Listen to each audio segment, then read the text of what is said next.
For 67 years, humanity has lived as slaves beneath alien skies, their spirits crushed under the crystalline spires of the Kashvotar Empire. In the underground laboratories of occupied Earth, a small group of scientists works in desperate secrecy, searching for any weapon that might break the chains of cosmic oppression. Dr. Elena Vasquez never expected her breakthrough to tear a hole between dimensions itself. The portal she creates doesn't just lead to another world, it opens a gateway to Athoria, a realm where consciousness itself can reshape reality through focused will. Here, beings have mastered the art of manipulating fundamental forces through trained thought, creating possibilities that human science never imagined. When Elena discovers that Athorian mental disciplines can be fused with human technology, she unleashes a revolution that will shake the foundations of galactic civilization. But humanity's liberation is only the beginning. Ancient predators are stirring in the cosmic dark, entities that devour the life force of entire star systems to fuel their own transcendence beyond physical reality. The Kashvatar weren't conquerors, they were refugees, fleeing from something far worse. Now humanity must unite former enemies in an alliance powered by the marriage of consciousness and technology, racing to develop weapons that can wound beings who exist beyond the normal laws of physics. The fate of every thinking mind in the galaxy hangs in the balance. The war for consciousness itself has begun. Chapter 1: 67 Years of Subjugation. The morning alarm pierced through the recycled air of Sector 7 with its familiar soul-crushing monotone. Elena Vasquez opened her eyes to the same gray ceiling she had stared at for the past 15 years, its surface marked by the faint scorch patterns that every human dwelling bore, reminders of the day the Kashvatar had claimed Earth as their own. 67 years. That's how long humanity had lived under the iron grip of their alien overlords. 67 years since the massive ships had darkened the skies, since the world's militaries had been reduced to ash in mere hours, since humanity had learned the bitter taste of absolute defeat. Elena rolled out of her narrow cot and shuffled to the small wash basin, catching her reflection in the cracked mirror. At 43, she looked older than her years, her dark hair streaked with premature silver, her brown eyes carrying the weight of countless nights spent in secret research. The blue identification chip embedded beneath the skin of her left temple pulsed with a soft light, the mark that declared her property of the Kashvotar Collective, classification scientific labor, status compliant. The chip was a lie, of course. Elena Vasquez had not been compliant for a very long time. She dressed quickly in the standard-issue gray jumpsuit that marked her as a Tier 3 worker and made her way through the cramped corridors of the residential complex. Around her, thousands of other humans moved with the same mechanical precision, their movements governed by decades of conditioning and the ever-present threat of the neural suppressors. The Kashvotar had learned early in their occupation that humans were more useful when they retained some degree of independent thought, just not enough to be dangerous, or so they believed. The transport tubes carried Elena through the sprawling underground city that had once been Denver. Above ground, the Kashvatar had erected their crystalline spires and geometric factories, transforming Earth's surface into an alien landscape of impossible beauty and absolute sterility. Humans were permitted on the surface only for designated work periods, always under the watchful eyes of the floating surveillance drones that hummed through the air like metallic insects. Elena's assigned workplace was Research Facility Delta 7, a vast complex buried 3 kilometers beneath the Colorado mountains. Here, human scientists worked under Kashvotar supervision to advance the alien understanding of terrestrial biology and physics. It was tedious, purposeful work that served their masters' endless hunger for knowledge and efficiency, but Elena had not reported to her assigned laboratory in months. Instead, she slipped away from the main flow of workers and descended deeper into the facility's forgotten levels. The maintenance corridors here were darker, older, carved from living rock during the desperate early years of the occupation when humans had still harbored dreams of resistance. Most of these tunnels had been sealed or forgotten, but Elena knew every hidden passage, every abandoned chamber.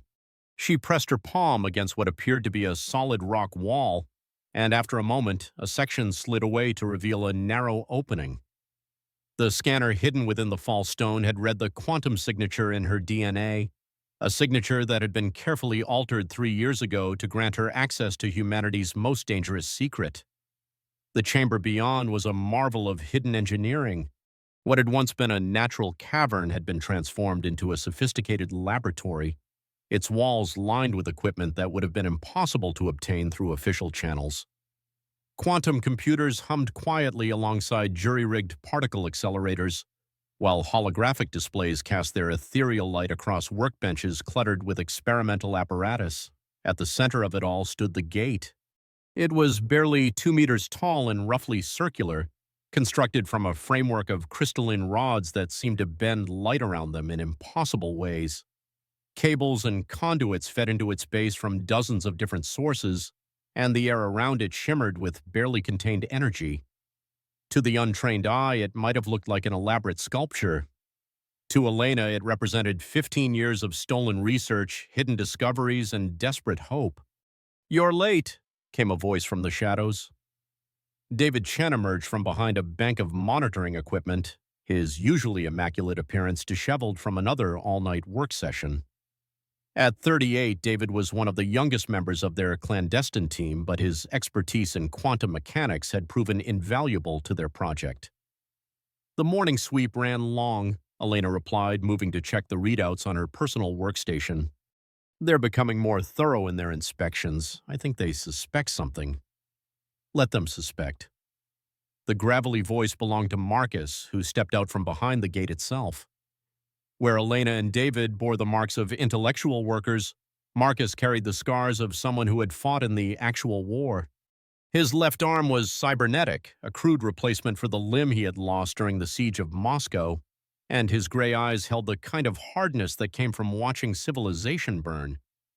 "We're too close to stop now." Marcus had been their security specialist from the beginning, the one who identified potential security breaches, eliminated evidence of their activities, and, when necessary, dealt with those who posed a threat to their work. He was also the only one among them old enough to remember the time before the Kashvatar, and that memory burned in him like a banked feet. Elena nodded and began reviewing the previous night's test results. For 3 years, their small team had been working toward a single impossible goal, the creation of a stable traversable wormhole. The physics involved required technologies that were centuries beyond current human understanding, but the Kashvatar had given them an unexpected advantage. The aliens' own mastery of space-time manipulation had provided Elena and her team with the theoretical framework they needed. By studying discarded Kashvatar research files and reverse engineering captured technology, they had slowly pieced together the fundamental principles behind dimensional manipulation. It was dangerous work.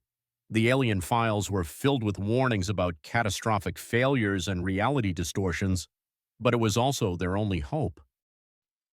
"The resonance cascade held stable for 47 minutes this time," David reported, pulling up a holographic display of the previous night's data. "We're still getting some quantum fluctuation in the seventh harmonic, but the field equations are definitely converging." Elena studied the numbers, feeling a familiar mixture of excitement and terror. They were so close now that she could taste it. The gate had been producing stable micro-wormholes for weeks, tiny rifts in space-time that lasted mere microseconds before collapsing. But if their calculations were correct, they were on the verge of creating something larger, a portal that could transport matter across impossible distances, perhaps even to other dimensions entirely. "What about the targeting system?" she asked. "That's the problem," David admitted, his expression troubled. "We can create the portal, but we still can't control where it goes. The dimensional coordinates are completely random. We could open a gateway to the other side of the galaxy, or we could tear a hole into the heart of a star." "Better to die trying than to live as slaves," Marcus said flatly. "How long until we can attempt a full-scale activation?" Elena looked around the laboratory that had become her second home, at the equipment they had built with stolen components and salvaged materials, at the life's work that represented humanity's last desperate gamble for freedom.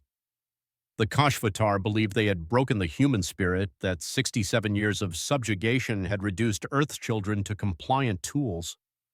They were about to learn how wrong they were. 2 hours, she said. Well, need that long to charge the primary capacitors and synchronize the field generators. David, start the pre-activation sequence. Marcus, initiate lockdown protocols. If this works. When this works, Marcus corrected. Elena smiled for the first time in months. When this works, we're going to change everything. The next 2 hours passed in a blur of final preparations and system checks. Every component was tested and retested, every calculation verified against the theoretical models they had painstakingly constructed. As the appointed time approached, the three scientists found themselves standing before the gate, watching as energy began to build within its crystalline framework. Primary field generators at full power, David announced from his control station, quantum resonance holding steady. We're achieving dimensional breach in 30 seconds. Elena felt her heart hammering against her ribs. 67 years of slavery, 15 years of secret research, 3 years of desperate construction, all leading to this single moment. Either they would succeed in opening humanity's door to freedom, or they would die in a cascade of exotic matter and twisted space-time. 20 seconds. Field harmonics are stabilizing. 15 seconds. 10, 5, 4, 3, 2, 1. Initiating dimensional breach. The world exploded into light. For a moment that lasted forever and no time at all, Elena felt herself suspended between realities as forces beyond human comprehension tore at the fabric of space-time. Energy cascaded through the chamber in waves of impossible color, and the air itself seemed to sing with frequencies that human ears were never meant to hear. Then, as suddenly as it had begun, the chaos subsided. Where the center of the gate had been empty space, there was now something else. A window, perhaps, or a doorway, a roughly circular aperture through which Elena could see another place entirely. Through the portal, she glimpsed rolling hills beneath an alien sky, forests of silver trees, and in the distance, towers that seemed to be carved from light itself. My God, David whispered. God, David, we actually did it. Elena stared through the impossible window at a world that had never known the touch of Kashvotar tyranny, and for the first time in 67 years, humanity had somewhere else to go. The war for the stars was about to begin. Chapter 2. Ethoria, the World of Magic. The portal hummed with energy, its crystalline framework casting dancing shadows across the hidden laboratory. For 3 days, Elena and her team had maintained the dimensional breach, taking shifts to monitor the exotic energies that held the gateway stable. Through the shimmering aperture, they could see glimpses of an impossible landscape, rolling hills beneath twin suns, forests that seemed to shift and breathe with their own inner light, and structures that defied every law of physics Elena had spent her life studying. The atmospheric readings are consistent, David reported from his bank of sensors, his voice carrying the exhaustion of 72 hours with minimal sleep. Oxygen-nitrogen mixes within human tolerance. Gravity appears to be roughly Earth normal. No detectable toxins or pathogens, though obviously we can't be certain about biological compatibility. Marcus cleaned his sidearm for the 5th time that morning, the repetitive motion betraying his nervousness despite his calm exterior. Still think we should send a probe first. Going through blind is tactically unsound. Elena understood his concerns, but every hour they delayed increased the risk of discovery. The energy signature of the portal was growing stronger, and it was only a matter of time before Kashvotar sensors detected the dimensional disturbance. More importantly, the portal itself was beginning to show signs of instability. The quantum field equations that held it open were slowly degrading, and Elena's calculations suggested they had, perhaps days before the gateway collapsed permanently. We don't have time for extensive testing, she said, checking her equipment pack one final time.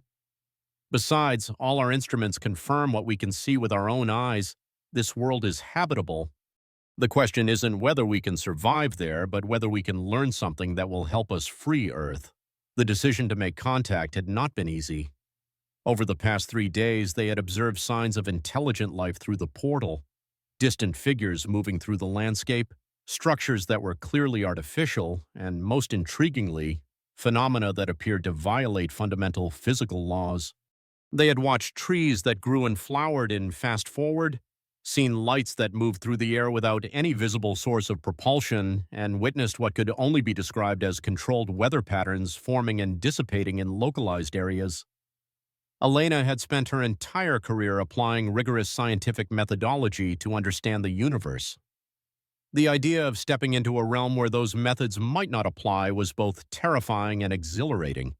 But if this world held secrets that could help humanity break free from Kashvotar oppression, she would brave any uncertainty.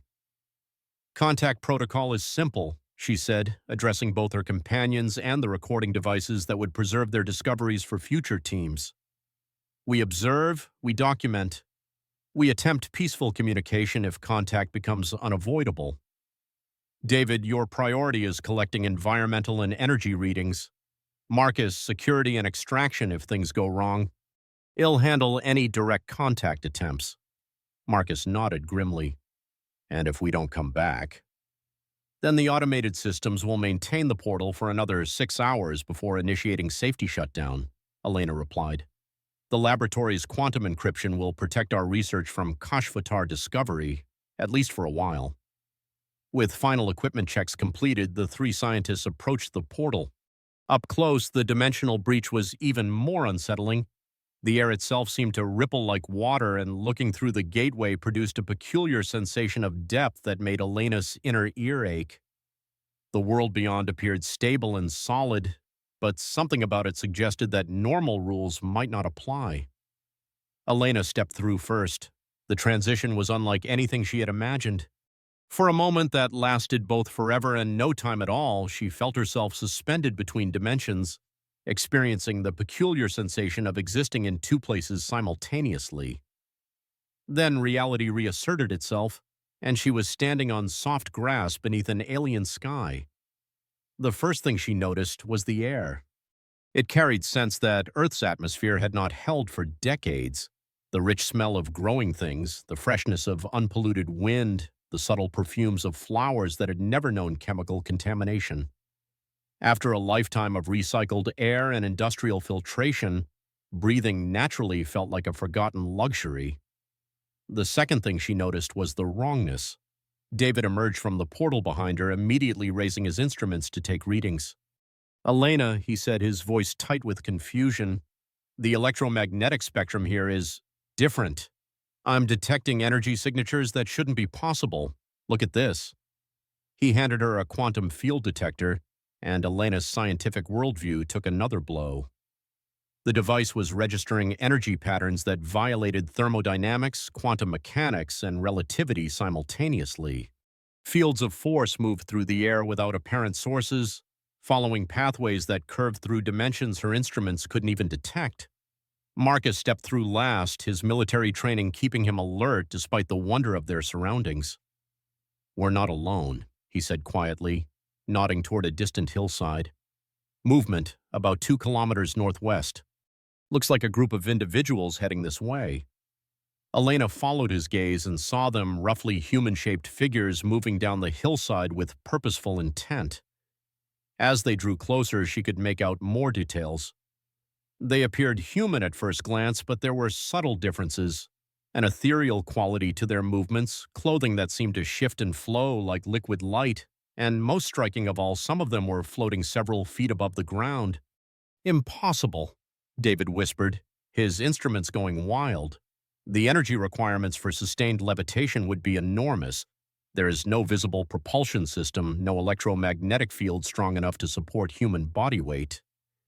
Unless they're not using technology, Elena said slowly, a wild theory beginning to form in her mind. What if they're manipulating fundamental forces directly? Before David could respond, the approaching group had drawn close enough for detailed observation. There were 7 of them, dressed in robes that seemed to be woven from starlight itself. Their leader, a tall woman with silver hair that moved as if underwater, stepped forward and spoke in a language that was completely alien yet somehow familiar. Then something extraordinary happened. As the woman spoke, Elena began to understand. Not the words themselves, the language remained foreign, but the meaning behind them flowed directly into her consciousness. It was as if the speaker was projecting thoughts rather than sounds, creating understanding that bypassed the need for translation. Welcome, travelers from the Shadow Realm. The message conveyed concepts of greeting, curiosity, and cautious hope. We have watched your gate fire burn for 3 days. We know you come from the world that has forgotten the old ways. Elena stepped forward carefully, her scientific mind reeling from the implications of direct mental communication. Can you understand us? She asked aloud. The silver-haired woman tilted her head, and Elena felt a gentle presence touch her thoughts, not invasive but exploratory, like a careful hand testing the temperature of water. After a moment, the woman smiled. Your thoughts are structured differently, rigid patterns like crystalline lattices. But yes, we can find common meaning. The mental voice carried amusement. I am Liralee, keeper of the Northern Grove. You are the first to open a way between worlds in many generations. Generations? Elena asked. Others have done this before? Long ago, when your people still remembered how to shape the currents of existence, before you chose the path of metal and fire over the path of harmony and flow. Liralee gestured, and the air around her hand shimmered with what could only be described as controlled reality distortion. We call your world the Shadow Realm, for you have forgotten how to touch the light that flows through all things. David was frantically recording everything, his instruments capturing energy readings that would revolutionize human understanding of physics if they lived long enough to analyze them. Elena, he whispered urgently, whatever she's doing, it's manipulating fundamental forces at the quantum level. But there's no technology involved. It's like she's rewriting physical laws through pure consciousness. Elena felt her pulse quicken. If these people could manipulate matter and energy through mental discipline alone, the implications were staggering, not just for science, but for humanity's struggle against the Kashvatar. Liralee, she said carefully, we come from a world that has been conquered by beings from another realm. We seek knowledge that might help us reclaim our freedom. Can you teach us these abilities? The keeper's expression grew thoughtful, and Elena felt complex emotions flowing through their mental link, sympathy, concern, and something that might have been recognition. The shadow-touched ones, yes. We have felt their presence like a wound in the fabric of existence. They are beings who have traded their connection to the living universe for crude dominion over dead matter. Liralee paused, studying Elena with eyes that seemed far older than her apparent age. But teaching the shadow dwellers to touch the light again, this is not a simple thing. Your people have been severed from the natural flow for generations. The pathways have grown cold. But it's possible, Elena pressed. People from our world could learn? Liralee smiled, and for the first time, Elena felt genuine hope flowing through their connection.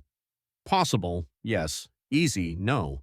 But you have already taken the first step by opening the way between worlds. This itself requires a harmony between structured thought and flowing possibility. Over the next several hours, Liralee and her companions provided Elena's team with a basic introduction to what they called the art, the conscious manipulation of fundamental forces through trained will and understanding. It was not magic in the sense of supernatural phenomena, but rather a complete science based on principles that human civilization had never discovered. Where human science sought to understand the universe by breaking it down into component parts, the art operated by recognizing the fundamental interconnectedness of all existence. Practitioners learned to perceive and influence the energy flows that connected all matter and consciousness, allowing them to achieve effects that appeared to violate physical laws. Think of it this way, Liralee explained as she demonstrated levitating a stone through pure mental focus. Your people see matter and energy as separate things, but they are different expressions of the same underlying reality. When you learn to perceive that unity, manipulation becomes possible. David watched in fascination as the stone danced through the air, his instruments detecting gravitational anomalies that should have been impossible. But how do you generate the energy? Where does the power come from? Power is everywhere, Liralee's mental voice carried gentle amusement. In the flow of air, the warmth of sunlight, the potential energy stored in every atomic bond. The art teaches us to borrow from this universal reservoir and direct it through focused intention. Elena felt her excitement building. If humans could learn these techniques, they would possess capabilities that could match or exceed Kashvotar technology. But more than that, they might be able to combine these mental disciplines with human engineering and scientific methodology. What if we tried to integrate your techniques with our technology? She asked. Would it be possible to create devices that channel these energy flows? The question produced intense discussion among the Athorian group with rapid exchanges in their native language. Finally, Laralay turned back to Elena with an expression of surprise and intrigue. No one has ever asked this question before. The art has always been purely a discipline of consciousness. But your suggestion has merit. If we could create tools that enhance and focus natural energy flows, the implications hung in the air like a promise of revolution. Elena looked at David and Marcus, seeing her own excitement reflected in their faces. They had come through the portal hoping to find something that might help humanity resist the Kashvatar. Instead, they had discovered the possibility of a completely new paradigm, one that combined the best of both worlds. Would you be willing to work with us? Elena asked. To explore this possibility together? Liralee smiled, and Elena felt warmth and anticipation flowing through their mental connection. The Keepers have waited long for the Shadow Dwellers to remember the old ways. If you are willing to learn, we are willing to teach. But know this, the path you propose has never been walked before. We would be explorers together in uncharted territory. As the alien suns began to set, painting the sky in colors that had no names in any human language, Elena felt a familiar sensation, the excitement of standing on the brink of discovery. For the first time since the Kashvatar had conquered Earth, humanity had found allies. More than that, they had found the possibility of power that could reshape the galaxy. The age of Magi Tech was about to begin. Chapter 3, The Secret Dragon Program. 3,000 kilometers beneath the Antarctic ice sheet, in a facility that officially did not exist, Remy 7 moved through her morning combat routine with mechanical precision. Her enhanced muscles flowed through the kata with inhuman grace, each movement calculated to deliver maximum kinetic force with minimal energy expenditure. To an observer, she might have appeared to be dancing, if that observer could follow motions that blurred past the limits of normal human perception. She was not dancing. She was practicing 17 different ways to kill a Kashvatar warrior in close combat. The training chamber's walls bore the scars of decades of use. Blast marks from energy weapons, deep gouges from monomolecular blades, and the occasional impact crater from when one of the dragons had pushed their physical enhancements beyond safe parameters. Remy had created some of those marks herself, though she felt no pride in the destruction. Pride was an inefficiency that had been largely programmed out of her psychological matrix. Remy 7, report to command level for mission briefing. The voice came from everywhere and nowhere, transmitted directly to the neural implant nested at the base of her skull. Dr. Sarah Kelman's tone carried the usual mixture of scientific detachment and carefully controlled emotion that characterized her interactions with the dragons. Remy completed her current sequence and powered down the training room's defensive systems. Around her, holographic targets faded away, leaving only the scarred walls and the faint smell of ozone from discharged plasma. She was 24 years old, though her enhanced physiology made precise aging difficult to determine. Her appearance was striking: pale skin that seemed to have an inner luminescence, silver-white hair cut in a practical military style, and eyes that shifted between gray and blue depending on the light. Most unsettling were those eyes, which held an intelligence that was unmistakably human, overlaid with something that definitely was not. The journey to command level took her through corridors lined with research laboratories and medical facilities that represented humanity's most advanced biotechnology. The Dragon program had been initiated 43 years ago, shortly after the Kashvotar occupation had solidified into permanent subjugation. If humanity could not overcome their alien oppressors through superior technology or numbers, perhaps they could do so through superior biology. The program had consumed decades of secret research and trillions of dollars in black budget funding. Genetic engineering, cybernetic enhancement, psychological conditioning, and technologies that push the boundaries of human understanding had all been brought to bear on a single goal: creating warriors capable of matching Kashvatar soldiers in direct combat. Remy was the seventh generation of that effort, and by far the most successful. The command level was a stark contrast to the utilitarian corridors below. Here, the walls were lined with actual windows that provided a view of the Antarctic landscape above, though the windows were actually high-resolution displays fed by surface cameras. The psychological benefit of simulated natural light had proven important for maintaining the mental health of personnel who spent years in the deep facility. Dr. Kelman was waiting in the main briefing room, along with several other figures that Remy recognized from previous missions. But her attention was immediately drawn to the man standing beside the mission display, a figure she had not seen for 3 months. Captain Kane Reinhardt was 47 years old, though like many veterans of the Kashvatar occupation, he appeared older. His dark hair was streaked with premature gray, and his green eyes held the particular weariness that came from decades of fighting an unwinnable war. He wore the black uniform of Resistance Command, its fabric interwoven with quantum field disruptors that provided limited protection against alien energy weapons.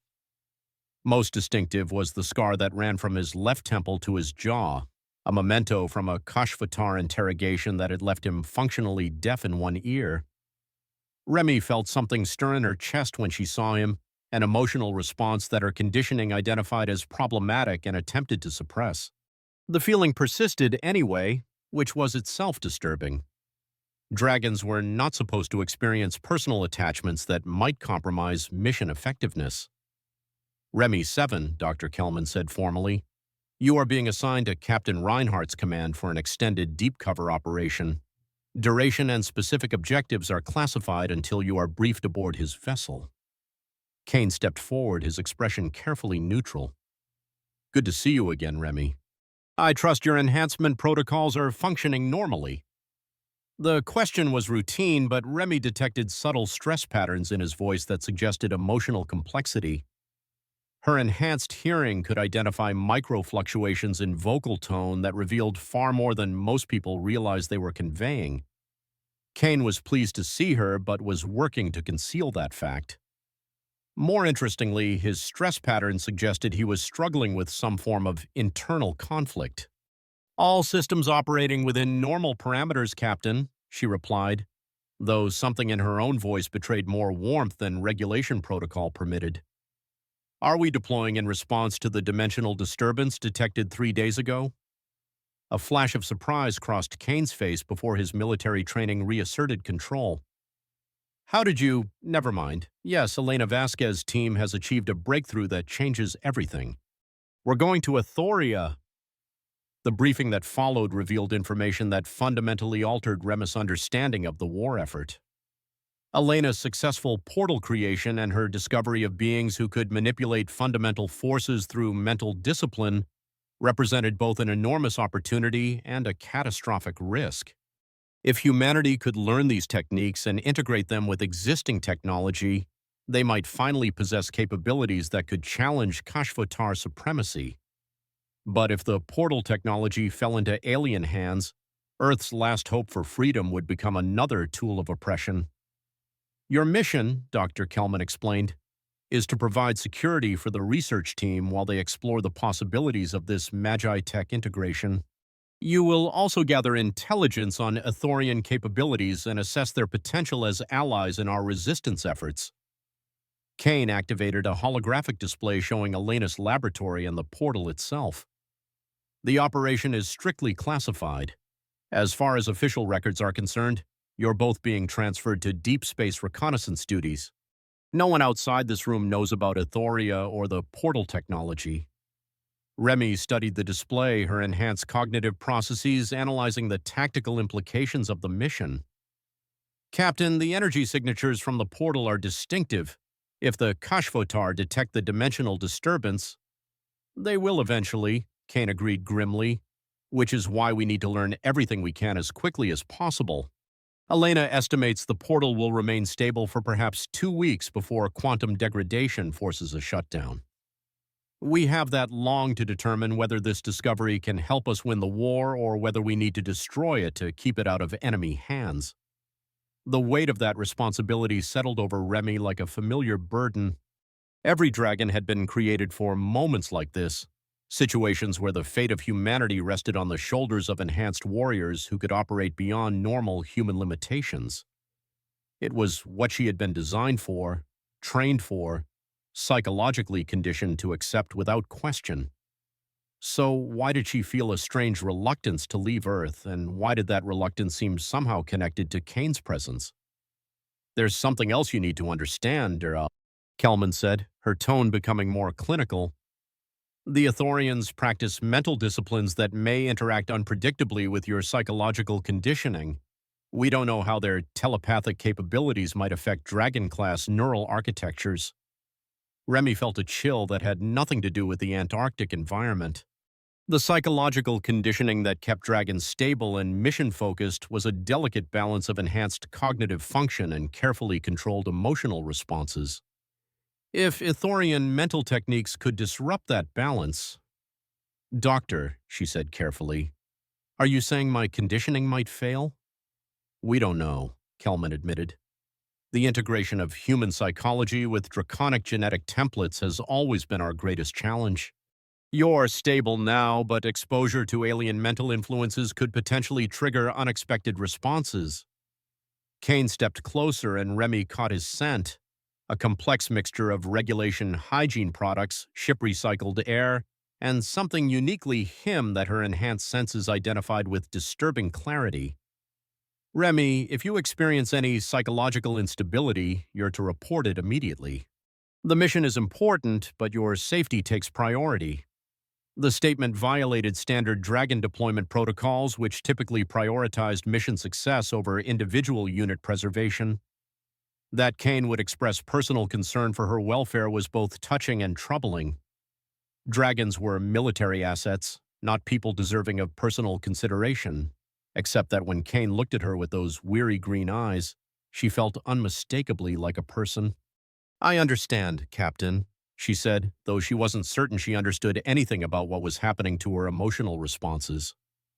2 hours later, they departed Earth aboard the stealth frigate Prometheus, a vessel that officially existed only in the deepest classified files of Resistance Command. Kane commanded a crew of 12 carefully selected specialists, all veterans of operations against the Kashvatar occupation forces. Remy was assigned to a cabin adjacent to the captain's quarters, a proximity that felt significant, though she couldn't identify why. During the journey to Elena's laboratory, Remy found herself spending considerable time observing Kane when he wasn't aware of her attention. Her enhanced vision could detect micro-expressions and involuntary physical responses that revealed far more than he probably intended. She noticed that he looked at her differently than he looked at other crew members, with a mixture of professional respect, personal fondness, and something that might have been worry. More puzzling was her own response to these observations. She found Kane's concern gratifying in ways that her conditioning identified as problematic. Dragons were not supposed to crave personal validation or emotional connection. Those responses had been largely suppressed during her psychological development to prevent the formation of attachments that might compromise mission effectiveness. Yet here she was, analyzing Kane's facial expressions with the intensity she usually reserved for enemy threat assessment. On the second day of their journey, Kane found her in the ship's small observation lounge, staring out at the stars through the reinforced viewport. The sight of space no longer held the wonder it had during her early training. Her enhanced visual cortex could process far more detail than normal human vision, revealing the cosmos as a vast field of precisely catalogued data points rather than an object of beauty. "Trouble sleeping?" Kane asked, settling into the chair beside her. "Dragons require only 4 hours of rest per 24-hour cycle," Remy replied automatically. "I am operating within normal parameters." Kane smiled, and she felt that disturbing warmth in her chest again. "You know, sometimes I forget that you're not— that is—" He stopped, seeming to struggle with his words. "That I'm not human?" Remy finished. The statement should have been factual and emotionally neutral. Instead, it came out sounding almost wounded. "That's not what I meant." Kane said quickly. Remy, you are human. Enhanced, yes, but human where it matters. He paused, looking out at the stars. Sometimes I think you're more human than the rest of us. You've retained compassion and curiosity despite everything they've done to make you into a weapon. The words hit Remy with unexpected force. No one had ever described her as compassionate or curious. Dragons were efficient, lethal, and mission-focused. Those were the qualities that mattered in their design specifications. Captain, she said carefully, why do you treat me differently than other dragons? Kane was quiet for a long moment, and Remy could detect elevated stress indicators in his breathing and heart rate. Whatever he was thinking, it was causing significant emotional distress. Because you're not like the others, he said finally. You never have been. From the first day I met you, you've been special. Special how? Kane stood abruptly, his stress indicators spiking. We should both get some rest. Tomorrow we'll reach Elena's position and the real work begins.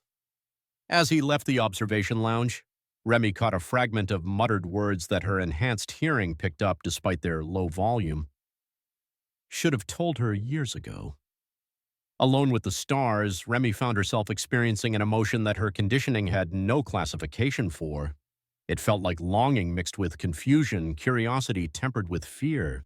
For the first time in her existence, she was aware that there were things about herself and about Kane that she didn't understand.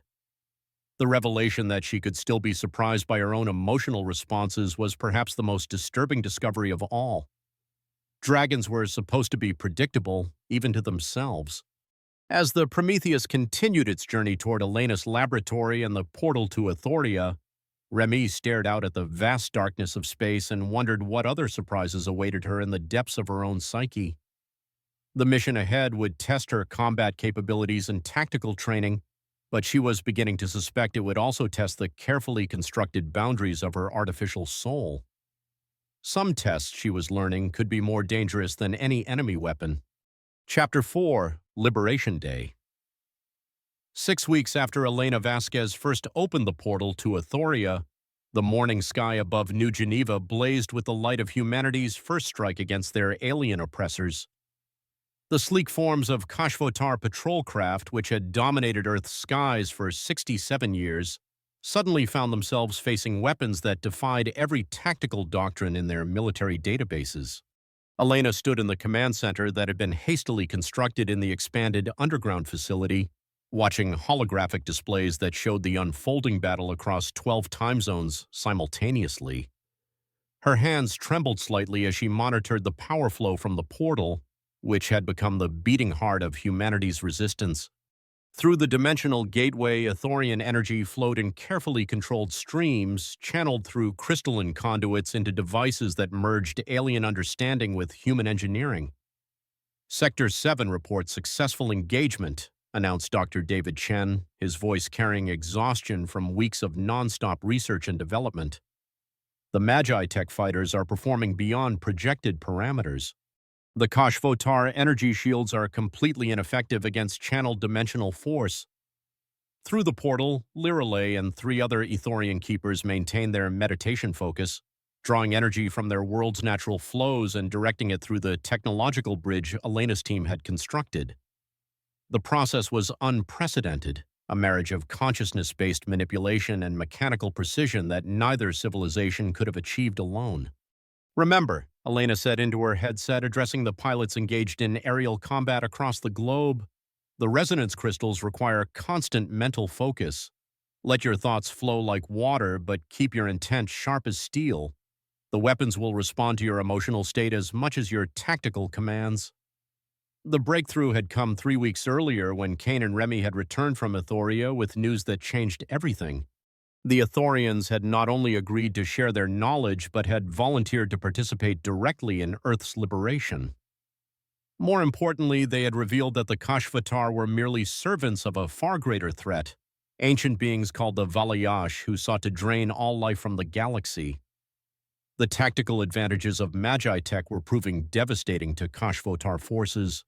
Their energy weapons, designed to overload conventional shielding through brute force, were useless against barriers that channeled kinetic energy into dimensional space. Their targeting systems, optimized for predictable ballistic trajectories, could not track fighters that move through controlled gravity distortions. Most critically, their tactical algorithms had no framework for understanding weapons that responded to pilot emotion and intention rather than mechanical controls. Multiple contacts engaging Kashvotar command vessel over former Australia, reported Marcus from his position at the tactical coordination station. The scarred veteran had thrown himself into the liberation effort with the intensity of someone who had waited decades for this moment. Remy 7 and Dragon units are leading the assault. Elena shifted her attention to the display showing the battle above what had once been Sydney. The Kashvotar command ship was a massive crystalline structure nearly 3 kilometers long, bristling with energy weapons and surrounded by a defensive grid of smaller vessels. It had anchored itself above the continent's administrative center, from which it coordinated the alien response to humanity's uprising. Against this imposing force, humanity had deployed its first squadron of Magi-Tech-enhanced fighters, sleek craft that bore little resemblance to traditional aircraft. Their hulls were embedded with Athorian focusing crystals that allowed pilot consciousness to interface directly with dimensional energy flows. Instead of conventional engines, they manipulated localized gravity fields for propulsion and maneuvering that seemed to violate basic physics. Remus' voice came through the communication array with crystalline clarity. Prometheus leader to command, beginning attack run on primary target. Dragon units are in position. Through the tactical displays, Elena watched as 12 enhanced fighters accelerated toward the Kashvotar command vessel in formation patterns that resembled flowing water more than military precision. Each craft traced elegant curves through three-dimensional space, their pilots using trained consciousness to shape the gravitational fields that carried them forward. The Kashvotar defenders responded with concentrated energy fire, but their weapons passed through empty space where the human fighters had been moments before. The Magi-Tech craft moved in response to pilot intuition rather than calculated flight paths, making them nearly impossible to target using conventional firing solutions. Engaging primary shields, Remy announced. All dragons begin resonance harmonics. Elena felt her breath catch as she watched the dragon pilots coordinate their attack. Each fighter began emitting a specific frequency through their focusing crystals, creating a resonance pattern that built upon itself as the individual notes combined into a complex harmonic structure. The effect was unlike anything human military doctrine had ever conceived, 12 separate weapon systems operating as components of a single living symphony. The resonance wave struck the Kashvotar command ship shields and simply passed through them as if they didn't exist. The alien defensive barriers designed to deflect kinetic impacts and energy discharges had no mechanism for blocking dimensional distortions that operated on consciousness-based frequencies. Direct hit on primary target, reported one of Remus' wingmen. Their main power core is destabilizing. I'm reading cascade failures throughout their defensive grid. Elena watched in amazement as the massive Kashvotar vessel began to lose structural cohesion. The harmonic attack had disrupted the quantum fields that held its crystalline hull together, causing progressive material failure that spread through the ship like a slow-motion explosion. In less than 3 minutes, the vessel that had symbolized alien dominance over the Australian continent became an expanding cloud of glittering debris. Similar victories were being reported from conflict zones around the globe. Human fighters equipped with Magi-Tech systems were systematically dismantling Kashvotar defensive positions that had seemed impregnable for decades. Ground forces using consciousness-enhanced weapons carved through alien installations with unprecedented effectiveness. Most importantly, the orbital defense platforms that had prevented any attempt at organized resistance were falling one by one to coordinated attacks. Elena, David called urgently from his monitoring station, we're receiving a priority transmission from Remus unit. She says they found something in the debris of the command ship. Elena redirected her attention to the communication array as Remus' voice filled the command center. Command, we've recovered what appears to be a data core from the alien vessel. The information contained here, you need to see this immediately. Transmit when you're able, Remy. What kind of data are we looking at? Strategic intelligence about something called the Valayash. Remy replied, her voice carrying an undercurrent of concern that Elena had never heard from the enhanced warrior before. Command, the Kashvotar aren't the primary threat. They're running from something else, something that's been systematically destroying entire star systems. Elena felt cold dread settling in her stomach as the implications became clear. Even as humanity celebrated its first victory against the aliens who had oppressed them for generations, they were learning that the galaxy held far greater dangers. The data shows Kashvotar refugee fleets scattered across dozens of systems, Remy continued. They've been fleeing the Valayash advance for centuries. Earth wasn't conquered, it was used as a hiding place. The transmission included holographic records that painted a picture of galactic horror.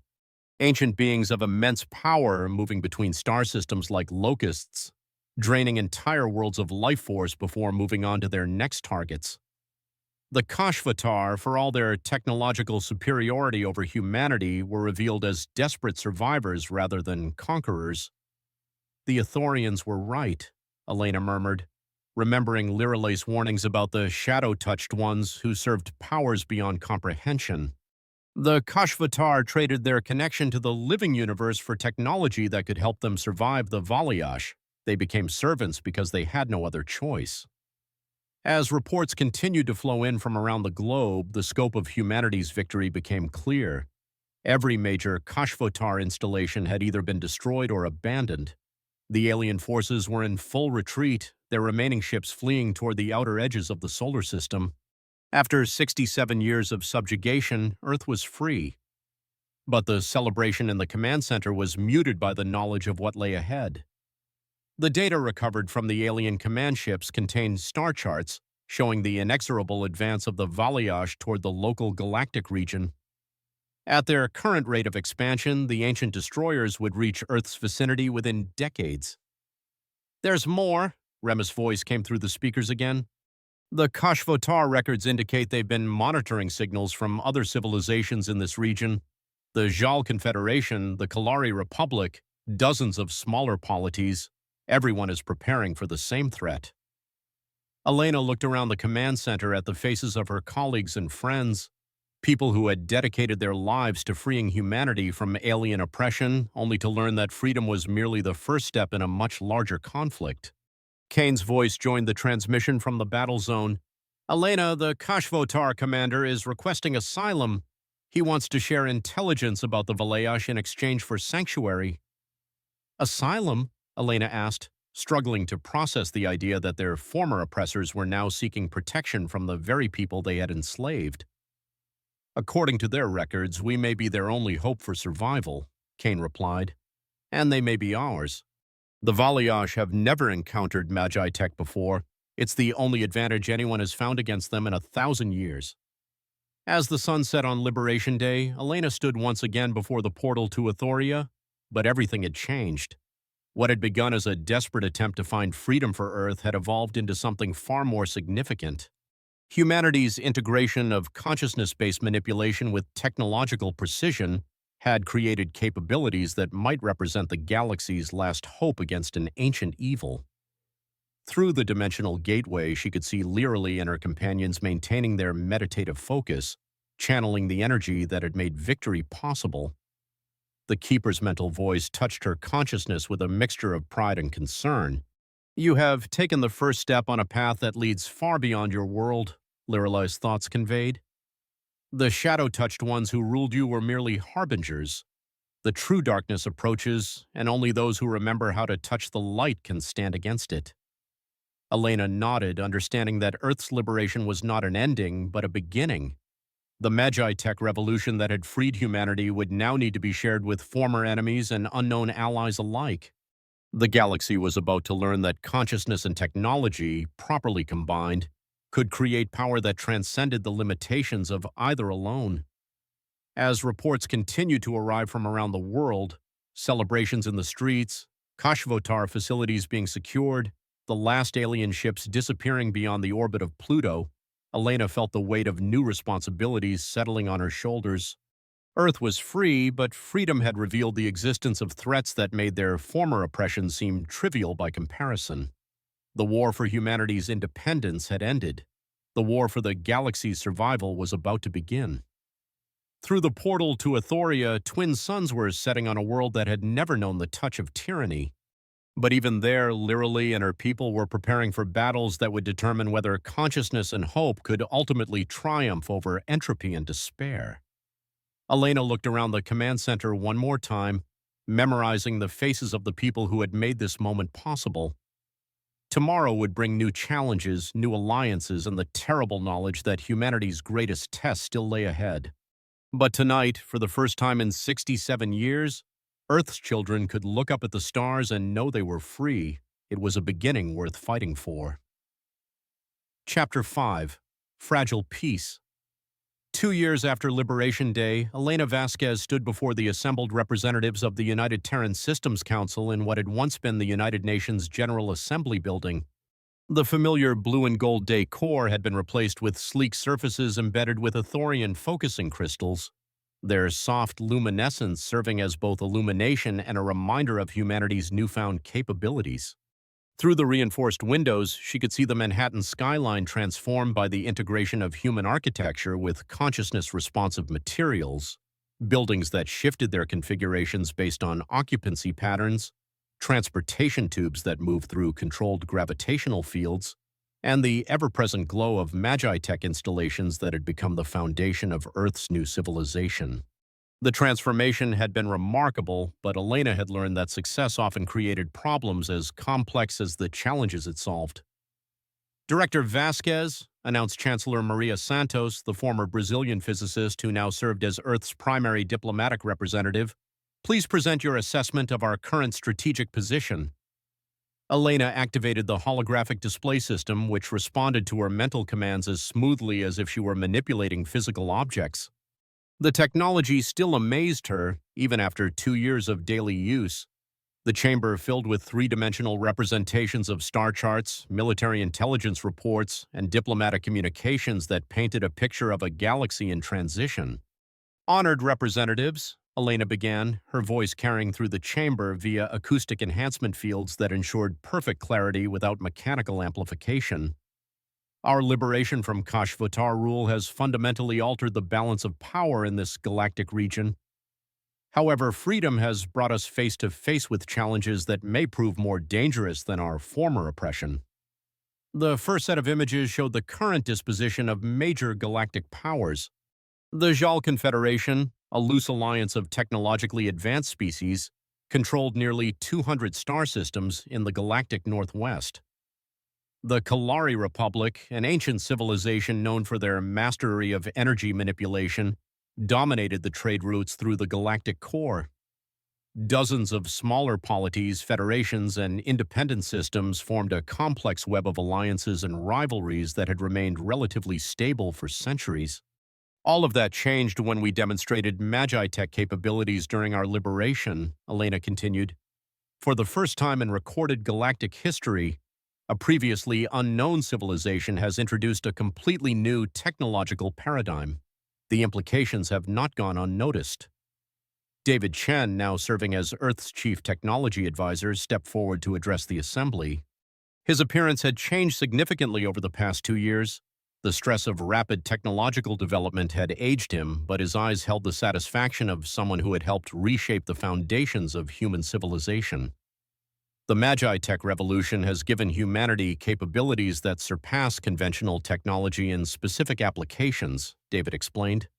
Our weapons ignore conventional defensive systems, our propulsion systems operate with impossible efficiency, and our manufacturing capabilities can literally reshape matter at the molecular level through guided consciousness. Every major power in the galaxy wants to understand how we've achieved these breakthroughs. Representative Zhang Wei, the former Chinese admiral who now commanded Earth's rapidly expanding space navy, leaned forward in his seat. Director Chen, what is your assessment of foreign technological espionage attempts? Constant and increasingly sophisticated, David replied grimly. We've detected infiltration attempts by at least 7 different civilizations. The Kalari have offered to purchase our entire Magi-Tech database for resources that would make Earth the wealthiest planet in known space. The JAL Confederation has proposed a technological exchange program that would essentially give them unrestricted access to our research facilities. Elena felt a familiar tension building in the chamber. The same political dynamics that had complicated human civilization for millennia were now playing out on a galactic scale, but with stakes that included the survival of entire star systems. Representative Amanda Foster, Earth's former Secretary of Defense, spoke with the authority of someone who had spent decades managing international security concerns. What about the Kashvotar refugees? They've been remarkably cooperative in sharing intelligence about the Valyash threat, but their presence in our system creates diplomatic complications. The question touched on one of the most controversial aspects of Earth's post-liberation reality. Nearly 3 million Kashvotar civilians and military personnel had requested asylum after their government's collapse, and their advanced knowledge of galactic politics had proven invaluable. However, many humans found it difficult to accept former oppressors as refugees, regardless of the strategic benefits. Elena activated another holographic display showing the Kashvatar settlement on Luna, where their crystalline habitation structures created an alien cityscape on humanity's ancient companion world. The Kashvotar refugees have provided critical intelligence about Valyash capabilities and tactics. Without their knowledge, we would be facing the coming threat essentially blind. However, their presence has created tensions with our galactic neighbors who view Earth as harboring potential war criminals. Are we? Representative Foster asked bluntly. War criminals, I mean. The question hung in the air like an unexploded ordnance. Elena had wrestled with the moral implications of accepting Kashvatar asylum requests, particularly from individuals who had directly participated in humanity's oppression. The legal frameworks developed for dealing with war crimes among human populations seemed inadequate when applied to conflicts between entirely different species. The Galactic Arbitration Council has formally requested extradition of 47 Kashvatar individuals for prosecution on charges relating to the suppression of indigenous civilizations, Elena replied carefully. However, those same individuals possess detailed knowledge of Valyash military capabilities that could be essential for galactic defense.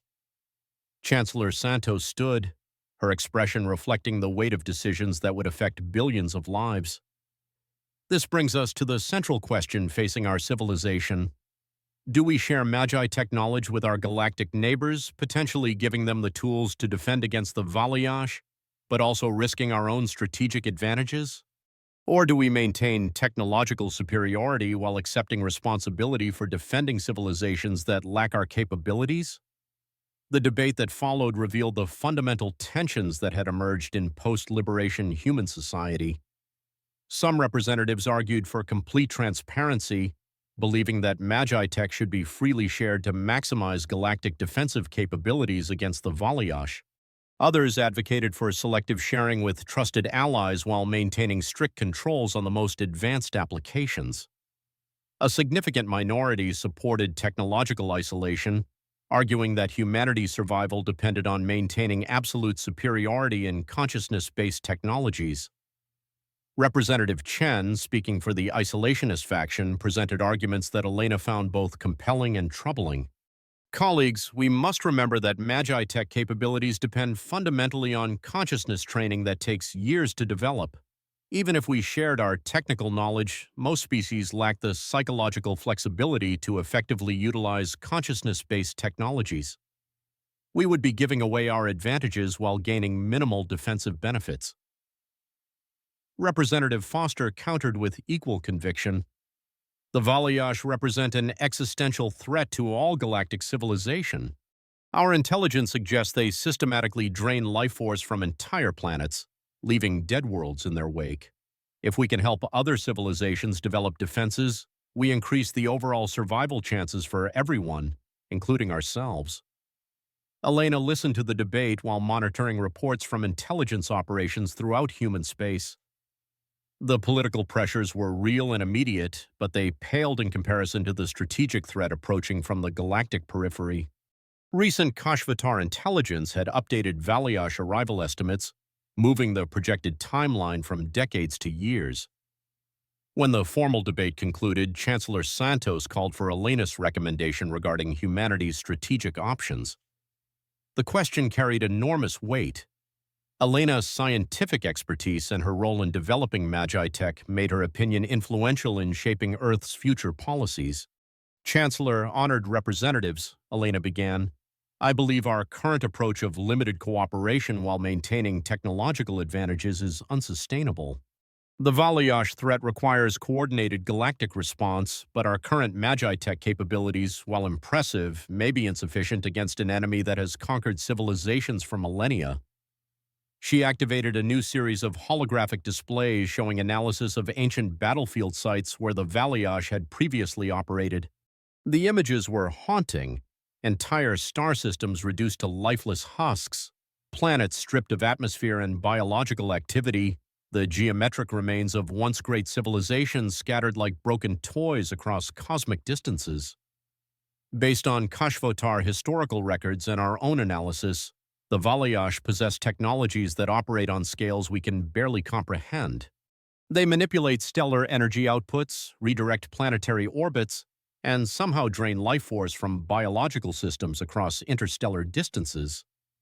Our current Magitech capabilities are revolutionary by galactic standards, but they represent only the beginning of what consciousness-based technologies might achieve. David stepped forward to support Elena's analysis. Director Vasquez is correct. Our integration of Ethorian techniques with human engineering has produced remarkable results, but we're still operating at elementary levels of consciousness manipulation. The theoretical application suggests possibilities that could match or exceed Valiash capabilities, but reaching those levels would require access to knowledge and technologies we don't currently possess. Elena felt the attention of the assembled representatives focusing on her with laser intensity. I recommend we authorize an expedition to investigate the ancient ruins in the Nexus sector. Kashvotar records indicate the presence of technological artifacts from civilizations that successfully resisted the Valiash for extended periods. If we can recover and understand those technologies, we might be able to develop Magi Tech applications powerful enough to make a difference in the coming conflict. The proposal created immediate controversy. The Nexus sector lay at the intersection of three major galactic powers' territorial claims, and any human expedition there would be viewed as a strategic provocation. More importantly, the ancient ruins were known to be dangerous. Multiple exploration attempts by various civilizations had resulted in the complete disappearance of research vessels and their crews. Representative Zhang raised tactical concerns that Elena had expected. Director Vasquez, sending an expedition to the Nexus sector would require traversing territory controlled by at least two potentially hostile powers. The Kalari Republic has explicitly warned against unauthorized incursions into their archaeological preservation zones. Moreover, added Representative Foster, the ruins themselves are reportedly protected by automated defense systems that have destroyed every ship that's attempted to land there. We would be risking our most advanced vessel and crew for theoretical benefits. Elena nodded, acknowledging the risks while maintaining her conviction that the mission was necessary. Representatives, the Prometheus has been upgraded with our most advanced Magi Tech systems. Her crew includes both human specialists and Ethorian consciousness training experts. Most importantly, she carries the prototype quantum consciousness interface that might allow us to communicate with ancient defense systems rather than simply triggering their hostile responses. The quantum consciousness interface represented the cutting edge of Magi Tech development, a system that could theoretically allow trained operators to establish mental contact with artificial intelligences, even those designed by completely alien civilizations. The technology was largely untested, but initial experiments had shown promising results when applied to Kashvotar computer systems. Chancellor Santos called for a preliminary vote on authorizing the Nexus sector expedition. The debate that followed revealed deep divisions within the UTS Council about humanity's proper role in galactic affairs, the acceptable level of risk for potential strategic advantages, and the fundamental question of whether Earth should focus on defensive preparations or proactive solution-seeking. When the vote was finally tallied, the expedition was authorized by a narrow margin, 17 votes in favor, 14 opposed, with 3 abstentions. Elena felt a mixture of relief and apprehension as she realized that humanity's most dangerous mission since Liberation Day would proceed despite significant political opposition. Director Vasquez, Chancellor Santos announced formally, "You are authorized to launch the Nexus Sector expedition with the understanding that this mission represents humanity's best hope for developing technologies capable of defending against the Valyaj threat. The success or failure of this operation may determine whether human civilization survives the coming conflict." As the council session concluded, Elena found herself standing once again at the center of humanity's most critical decision point. The Magi-Tech revolution that had freed Earth from oppression would now be tested against challenges that could determine the fate of galactic civilization itself. Through the chamber's crystal-enhanced windows, she could see the lights of New York City shifting in response to the emotional resonance of its inhabitants, a visible reminder of how far humanity had advanced in just 2 years. But she also knew that advancement had made Earth a target for powers that viewed consciousness-based technology as either a tool to be acquired or a threat to be eliminated. The fragile peace that had followed Liberation Day was about to be tested by forces that would determine whether humanity's newfound freedom could survive in a galaxy where ancient predators were stirring from cosmic hibernation. The mission to the Nexus Sector would either provide the keys to ultimate survival or lead humanity's most advanced ship into the same oblivion that had claimed so many previous expeditions. Elena looked out at the transformed skyline of Earth's greatest city and wondered if she was about to authorize humanity's greatest triumph or its most catastrophic mistake. Chapter 6. The Prometheus Mission. The stealth frigate Prometheus emerged from quantum tunnel space at the edge of the Nexus Sector like a silver needle threading through the fabric of reality itself. Captain Kane Reinhardt stood on the bridge, watching the main display as sensors painted a picture of one of the galaxy's most dangerous archaeological sites.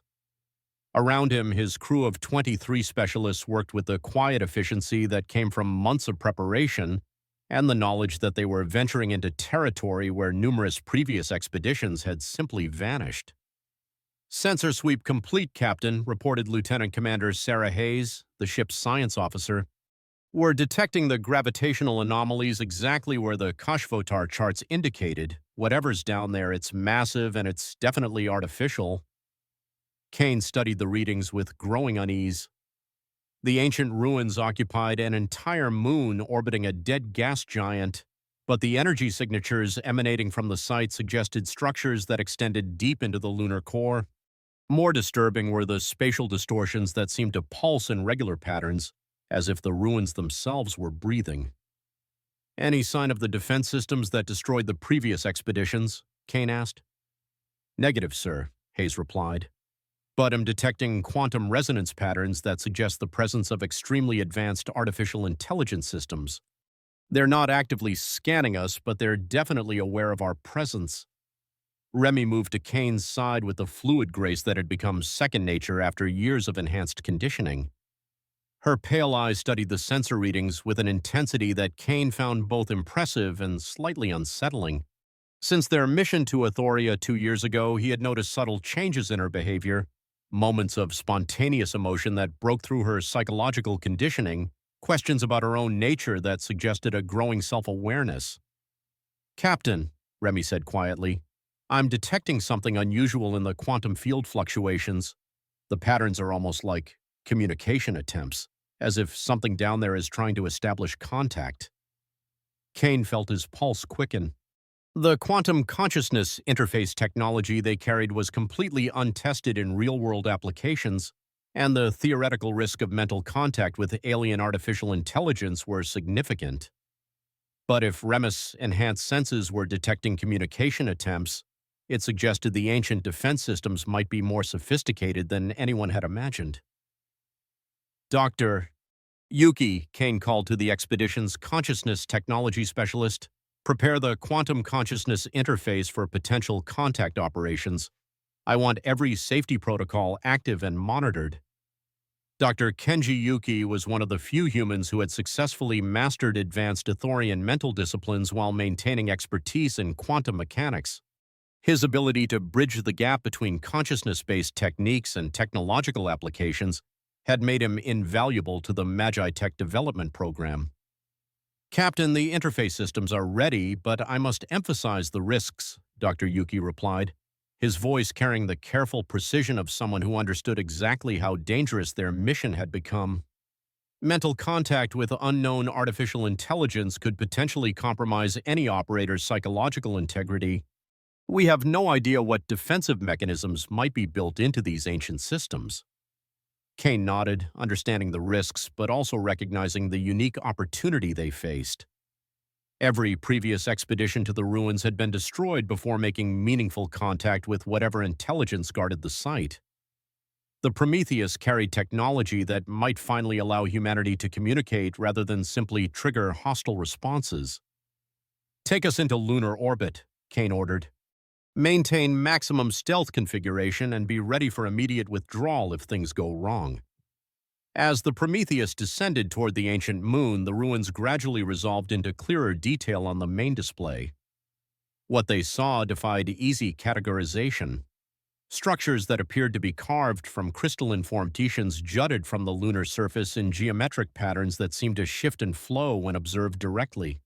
Architecture that should have been impossible, buildings that folded in on themselves, towers that existed in more than 3 dimensions, surfaces that reflected light from stars that weren't visible from their current position. "My God," whispered Dr. Elena Vasquez's voice from the ship's communication system. She was monitoring the mission from Earth, providing real-time consultation on the archaeological discoveries. Those structural patterns, they're incorporating dimensional manipulation on a scale we've never seen before. The entire complex appears to exist partially outside normal space-time. Lieutenant Hayes reported from her sensor station with growing excitement. "Captain, I'm detecting technology down there that operates on principles we don't understand. Energy flows that seem to violate thermodynamics, matter configurations that exist in quantum superposition at macro scales, and what appears to be localized temporal distortion fields." Kane felt the familiar mixture of anticipation and dread that accompanied significant discoveries. Whatever civilization had built these ruins possessed capabilities that dwarfed even the most advanced applications of current Magitech.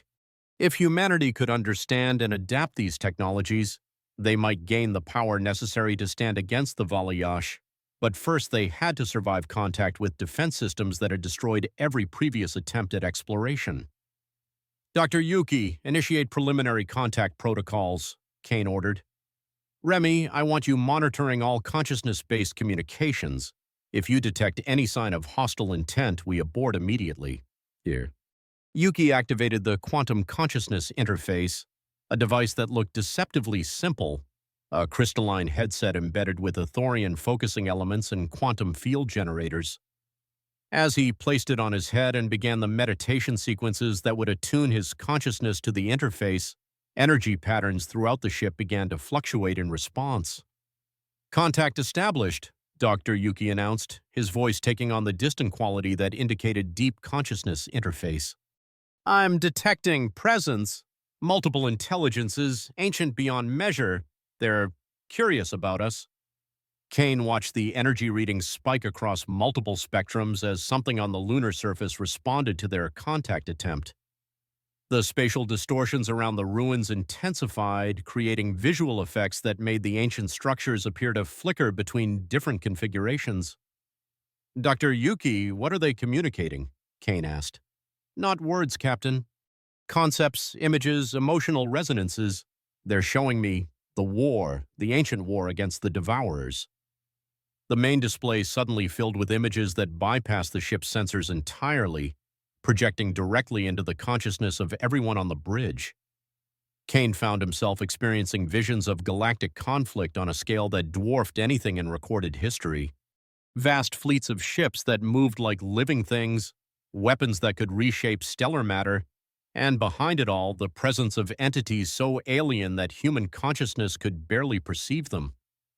The Valayash, or as the ancient minds called them, the Devourers, moved through the galaxy like a cosmic plague. They drained life force from entire star systems, not merely for sustenance, but as part of some incomprehensible purpose that treated biological existence as raw material for their own enhancement. Wherever they passed, Worlds died and civilizations collapsed, leaving behind only empty space and the geometric scars of their presence. The ancients fought them for millennia, Dr. Yuki reported, his voice strained from the intensity of the mental contact. They developed technologies based on consciousness manipulation, similar to our Magi tech but far more advanced. They learned to fight consciousness with consciousness, life force with life force. Kane felt hope and terror warring in his chest as more images flowed through the connection. The ancient civilization had indeed achieved victories against the Valayash, but at costs that staggered the imagination. Entire species had sacrificed themselves to power weapons that could wound the devourers. Planets had been stripped of all biological life to fuel consciousness-based technologies capable of matching Valayash capabilities. "Captain," Remy said urgently, "something's happening to the ruins. The energy patterns are changing." Kane looked at the display to see the ancient structures beginning to transform. What had appeared to be archaeological ruins were revealing themselves as something far more significant. A massive technological complex that had been dormant for eons, now responding to the first successful contact in millennia. "Dr. Yuki, what are they doing?" Kane demanded. "They're awakening. The ancient minds have been dormant, waiting for someone capable of consciousness-based technology to make contact. They're activating preservation protocols, transferring data archives, sharing the technologies they developed to fight the devourers." The quantum consciousness interface began displaying technical information that made Kane's head ache with its complexity. Blueprints for consciousness amplification devices, theoretical frameworks for manipulating life force across interstellar distances, weapon systems that could channel the collective will of entire civilizations into focused destructive force. "This is incredible," Elena's voice came through the communication system from Earth. "They're giving us access to technologies that represent millions of years of development. Consciousness manipulation techniques that make our current magitech look like primitive toys." But Dr. Yuka's expression was growing increasingly troubled as more information flowed through the interface. "Captain, there's something else. The ancient minds are showing me the current status of the Valayash. They never truly went dormant. They've been building, growing, preparing for their return to this galactic region." New images flooded the display, showing the current disposition of Valayash forces in the galactic periphery. Massive structures that existed partially outside normal space-time, consuming the life force of entire sectors to fuel their inexorable advance toward inhabited space. The scope of their power had grown exponentially since their last incursion, fed by centuries of systematic destruction. "How long do we have?" Kane asked, though he dreaded the answer. "The ancient minds estimate between 18 and 24 months before the first Valayash scouts reach this region," Dr. Yuki replied. "The main force will arrive within 5 years. Captain, they're showing me the true scale of what's coming. The force approaching this galaxy is large enough to drain every inhabited system simultaneously."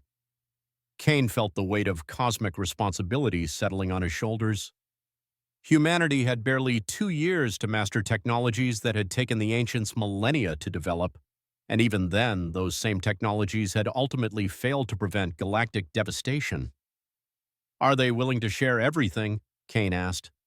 "All their knowledge, all their technologies?" "Yes, but there's a condition," Dr. Yuki replied. "The consciousness-based technologies they developed require biological life force to power them. Using these weapons would mean sacrificing vast numbers of people to fuel them. The ancients want us to understand the cost before we accept their legacy." The implications hung in the air like a death sentence. The technologies that could save galactic civilization would require sacrificing significant portions of that same civilization to power them. It was the same terrible calculus that had ultimately led to the ancients' defeat. The weapons capable of hurting the Valayash demanded prices that no ethical civilization could pay. "There's more," Dr. Yuki continued. "The ancient minds are showing me something else they discovered. The Valayash aren't just consuming life force for sustenance or power. They're using it to fuel a transformation, trying to achieve some kind of cosmic transcendence that requires the death of all biological life in the galaxy." Kane stared at the display as the full horror of the situation became clear.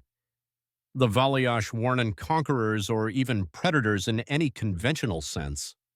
They were entities pursuing a goal that treated all other life as expendable resources, and their return would mean the systematic extinction of every biological civilization in the galaxy.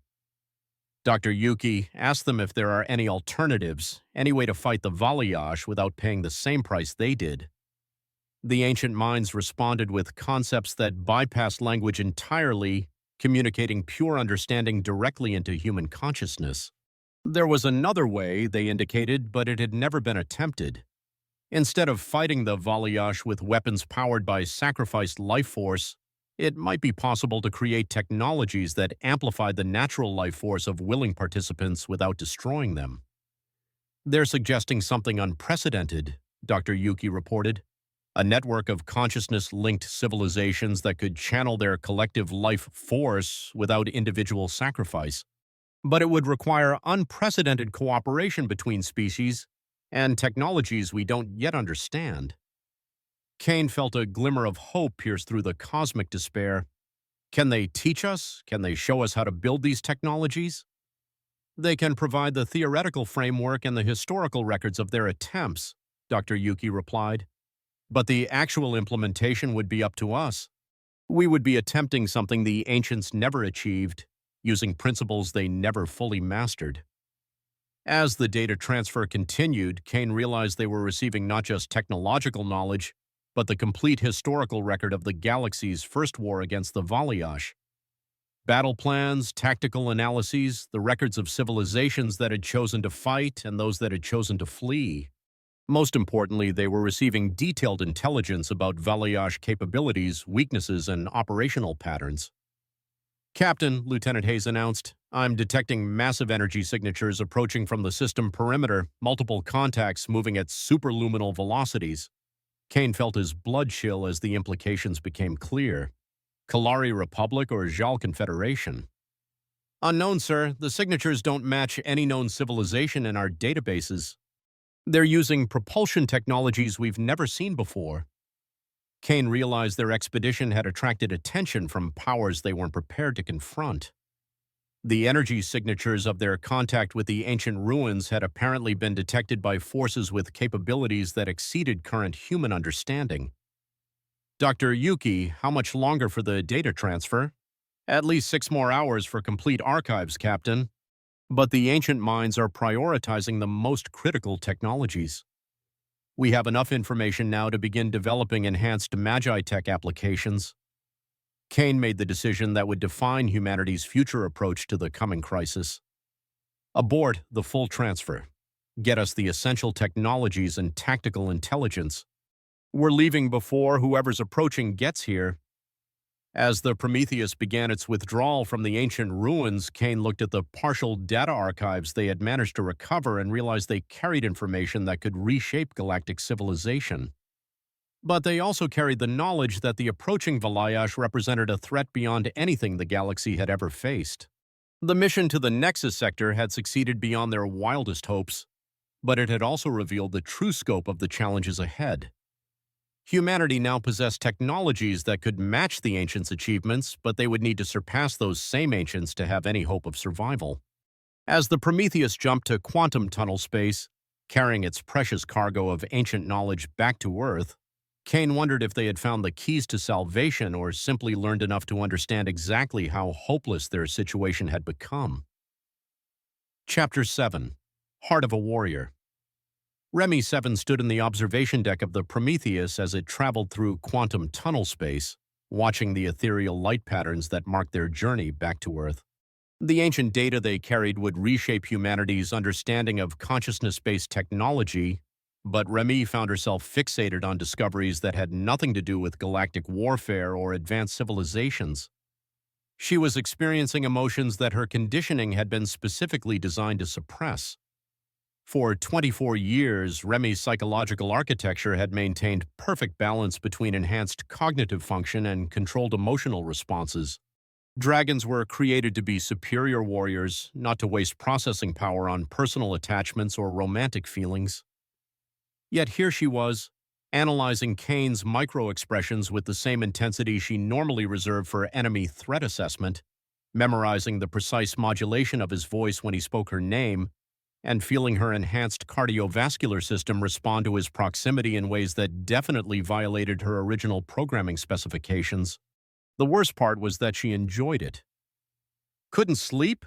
Kane's voice came from behind her, and Remy felt that familiar flutter in her chest that her conditioning identified as problematic and attempted to suppress.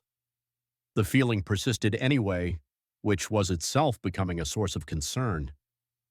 Dragons require only 4 hours of rest per 24-hour cycle, Remy replied automatically, though the response felt increasingly hollow each time she used it. She turned to face Kane, noting the way fatigue had drawn lines around his green eyes, and how his dark hair was more disheveled than regulation normally permitted. Her enhanced visual cortex cataloged these details with disturbing precision, while some deeper part of her consciousness simply found him attractive. Kane moved to stand beside her at the observation window, close enough that her enhanced senses could detect the subtle variations in his scent that indicated stress, exhaustion, and something else she was learning to identify as affection. The proximity triggered responses throughout her nervous system that her psychological conditioning couldn't quite categorize or control. "You know," Kane said quietly, "sometimes I think that's the saddest thing about what they did to you. Even sleep became just another efficiency optimization." The statement struck Remy with unexpected force. No one had ever described her conditioning as sad before. Dragons were marvels of bioengineering, the pinnacle of human enhancement technology, weapons that could think and warriors that could adapt. But Kane looked at her and saw tragedy in the precision of her design. "I don't understand," Remy said, though part of her did understand, and that was what made the statement so disturbing. The Dragon program created enhanced warriors capable of matching Kashvatar soldiers in direct combat. Emotional inefficiencies would compromise mission effectiveness. Kane turned to study her face with an intensity that made her enhanced nervous system respond in ways she couldn't control. "Remy, do you ever wonder what you might have been like if they hadn't modified you?" The question opened pathways in her consciousness that her conditioning normally kept sealed. Did she wonder? The programming said no, that speculation about alternative development paths was wasteful and potentially destabilizing. But something deeper than programming whispered yes, that sometimes she looked at normal humans and felt a strange longing for experiences she couldn't even properly conceptualize. "I don't know," she admitted, and the honesty of that admission felt dangerous. The psychological conditioning makes it difficult to imagine alternative personality matrices. Kane's expression grew troubled, and Remy detected stress indicators that suggested he was struggling with some form of internal conflict. "What if I told you that there was someone you could have been, someone you were, before they changed you?" Remy felt her enhanced cognitive processes shifting into high-gear analysis mode, trying to parse the implications of Kane's statement. "Captain, dragon development begins with genetic modification at the embryonic stage. There was no before in any meaningful sense." "That's what they told you," Kane said softly. "But it's not entirely true." The words hit Remy like a physical blow, triggering cascade responses throughout her neural architecture. Her conditioning immediately attempted to classify the statement as either enemy disinformation or friendly tactical deception, but her enhanced perception detected sincerity in Kane's voice that couldn't be faked. "What do you mean?" she asked, though part of her was terrified of the answer. Kane looked out at the quantum tunnel streams flowing past the observation window, his expression carrying the weight of decisions that had haunted him for years. "Remy, the Dragon program didn't just create enhanced warriors. It took existing children and remade them. Children who had families, names, personalities of their own before the modifications began." Remy's world shifted on its axis as implications cascaded through her consciousness. If Kane was telling the truth, then everything she understood about her own existence was based on carefully constructed lies. She wasn't a purpose-built weapon that happened to think and feel. She was a person who had been surgically transformed into a weapon. "That's impossible," she said, though her enhanced analytical capabilities were already finding logical flaws in the official Dragon program documentation she had been given. The genetic modifications required would be incompatible with postnatal development. Not impossible, Kane replied grimly, just extremely difficult and ethically monstrous. The program succeeded with 7 subjects over 43 years of research, 7 children who survived the process out of hundreds who didn't. The revelation struck Remy with devastating clarity. She wasn't Remy 7 because she was the 7th iteration of dragon development. She was the 7th child to survive the transformation process. Somewhere in her suppressed memories lay the ghost of whoever she had been before the modifications began. "Who was I?" she whispered, her voice carrying vulnerability that violated every principle of dragon tactical training. Kane's stress indicators spiked as he struggled with what was clearly a deeply personal decision. "Her name was Rebecca," he said finally. "Rebecca Reinhardt. She was 5 years old when they took her from the civilian evacuation center during the siege of Denver. She had dark hair like her father and her mother's blue eyes, and she used to ask endless questions about how things worked." The family name hit Remy like a quantum torpedo to the chest. Reinhardt, Kane's family name. The implications were staggering and explained so much about the way he treated her, the personal concern that violated standard military protocol, the emotional investment that went far beyond professional responsibility. "You're my father," Remy said, the words emerging from some deep part of her consciousness that had never been fully suppressed. Kane's carefully maintained composure finally cracked, and Remy saw tears forming in his eyes as 24 years of hidden grief and suppressed parental love finally found expression. "Yes," he whispered. "I'm your father, and I let them take you because I thought the Dragon program might keep you alive when conventional human capabilities couldn't." Remy felt her enhanced cognitive system struggling to process the emotional magnitude of the revelation. 24 years of believing herself to be a purpose-built weapon, only to discover that she was someone's daughter, Kane's daughter, who had been stolen and transformed into something her own father barely recognized. "The way you look at me," she said, understanding flooding through her consciousness. "The way you're always concerned about my safety, the way you say my name. I've been watching my daughter grow up as someone else," Kane said, his voice breaking slightly. "Watching Rebecca become Remy 7 and knowing that I was the one who made that choice. Every mission, every time you've been in danger, I've had to balance military necessity against the knowledge that I might be sending my own child to die for a war that took her childhood away." Remy moved closer to Kane, her enhanced senses detecting the complex mixture of love, grief, and guilt that emanated from him like a tangible force. For the first time in her existence, she understood why his proximity triggered such powerful responses in her nervous system. Beneath all the psychological conditioning and genetic modification, some part of her had always recognized him. "Do I look like her?" Remy asked, needing to understand the connection between who she was and who she had been. "Like Rebecca?" Kane studied her face with the intensity of someone memorizing something precious. "You have her curiosity," he said. "The way you ask questions, the way you analyze everything around you. And sometimes, when you're not being careful about maintaining dragon protocols, you smile exactly the way she used to." Remy felt something she had never experienced before, a sense of connection to her own past that transcended the manufactured memories and artificial personality matrices of her conditioning. "What happened to my mother?" Kane's expression grew even more pained. "She died in the bombardment of Seattle 3 months after they took you. She never stopped looking for you, never stopped believing you were alive somewhere. I never told her about the Dragon program because I hoped they might find a way to reverse the process someday." The revelation added another layer of tragedy to Remy's understanding of her own existence. Not only had she been stolen from her family, but her mother had died believing her daughter was lost forever, never knowing that Rebecca had been transformed into something that could barely remember being human. "Kane," Remy said, and for the first time she spoke his name without military rank or formal protocol. "I want to remember her. I want to remember being Rebecca." Kane reached out tentatively, as if asking permission before touching her face with the gentleness of someone handling something infinitely precious. The conditioning blocks most childhood memories to prevent psychological conflicts with dragon programming. But sometimes if you try, you can find fragments that weren't completely suppressed. Remy closed her eyes and attempted something she had never tried before, deliberately pushing against the psychological barriers that kept her pre-modification memories sealed away.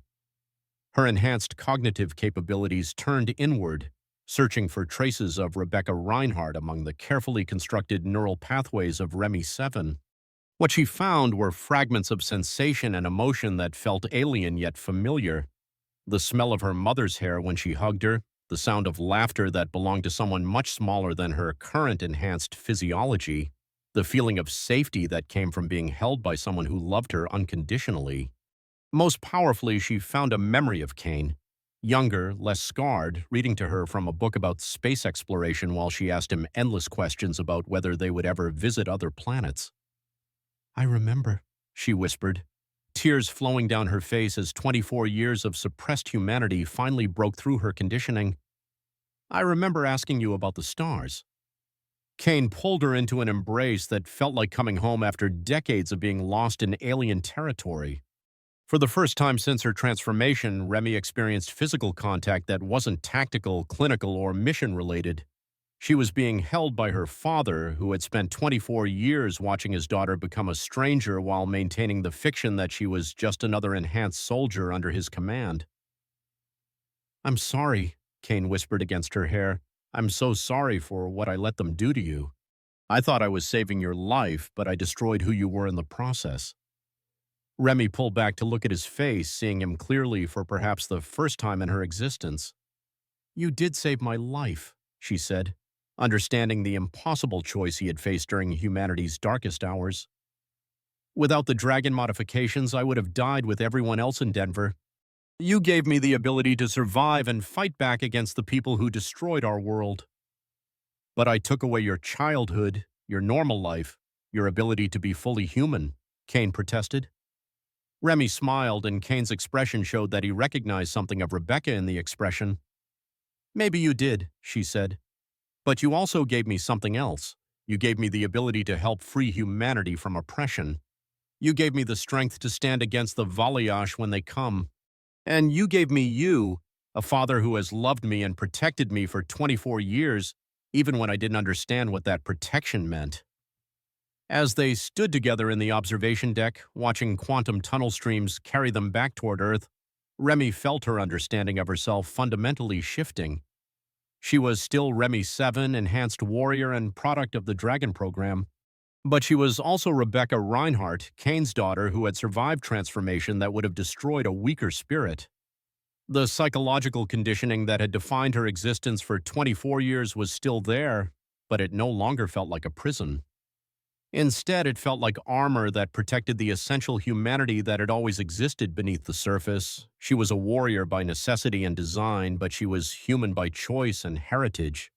"What happens now?" she asked, understanding that their relationship would never be able to return to the simple protocols of military command structure.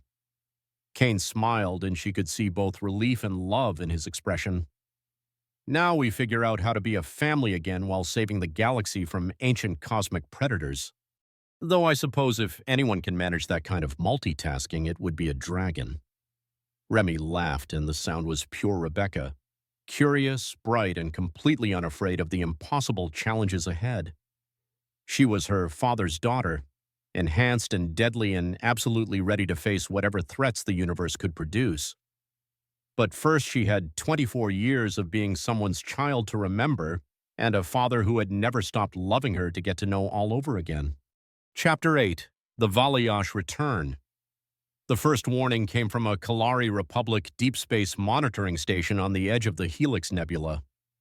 Senior observer Thalanis was conducting routine scans of background cosmic radiation when her instruments detected something that shouldn't have existed, a gravitational disturbance moving through space at velocities that violated every known law of physics.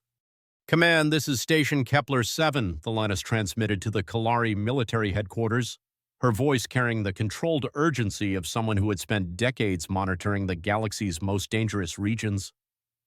"I'm detecting massive spatial distortions approaching from galactic northwest. Whatever's causing this, it's larger than anything in our databases. The response from Kalari Command came with the crisp efficiency of a military force that had maintained galactic peace for centuries. Station Kepler-7 transmit full sensor data, deploy emergency beacons, and prepare for immediate evacuation. But even as Thalanis began the evacuation protocols, she realized they wouldn't have time. The distortions were accelerating, moving through space in ways that suggested the approaching force was manipulating the fundamental structure of reality itself. On her displays, spacetime was being twisted into configurations that made her instruments scream warnings about imminent dimensional collapse. Then the stars began to die. The process started slowly, with distant suns flickering like candles in a cosmic wind. But as the gravitational distortions grew stronger, entire solar systems simply stopped. Their light faded, their planets went dark, and where vibrant stellar formations had existed for billions of years, only empty space remained. Thalanis transmitted her final report as the darkness approached her own system. Command, whatever's coming isn't just destroying stars, it's draining them completely. Every photon of energy, every particle of matter, it's all being absorbed by something we can't even detect directly. This isn't conquest. This is consumption. The transmission ended as station Kepler-7 and everything within 3 light-years simply ceased to exist. On Earth, Elena Vasquez received the Kalari distress signals in the middle of what should have been a routine diplomatic meeting. Representatives from 6 major galactic powers had gathered in the newly constructed United Nations complex to discuss humanity's role in regional defense planning. The meeting had been proceeding with the careful formality that characterized interspecies diplomacy when every communication array in the building began screaming priority alerts. "Director Vasquez," announced her assistant, Dr. Chen, his voice tight with controlled panic, "we're receiving emergency transmissions from across the galactic northwest. Multiple civilizations are reporting the complete destruction of outer frontier systems." Elena felt her blood turn to ice as the implications became clear. The Valiosh advance had accelerated far beyond their most pessimistic projections. Instead of 18 to 24 months, they had perhaps weeks before the ancient destroyers reached inhabited space. The holographic display in the center of the diplomatic chamber activated, showing a real-time map of the galactic region. As Elena and the assembled representatives watched in horror, red zones began appearing across the northwestern sectors, each one marking the location of a solar system that had simply stopped transmitting. Ambassador Vorthak of the Jal Confederation, a being that resembled a crystalline spider the size of a human torso, spoke with harmonics that betrayed deep unease. "Impossible. Our latest intelligence indicated the Devourers were still decades away from this region." "Intelligence based on conventional movement patterns," replied High Merchant Kalaris, the Kalari Republic's chief diplomatic representative. Her humanoid form was draped in robes that shifted color with her emotional state, currently cycling through deep purples and blacks that indicated profound concern. These entities appear to have developed new capabilities since their last recorded appearance. Elena activated additional sensor feeds from human deep space monitoring stations, revealing the true scope of the disaster unfolding across the galaxy.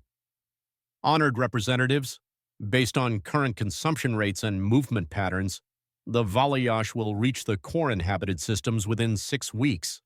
At that point, every major civilization in this galactic region will be within their operational range." The chamber fell silent as the assembled diplomats processed the magnitude of the threat. For centuries, the Valiosh had been a historical concern, ancient destroyers that might return someday to threaten civilized space.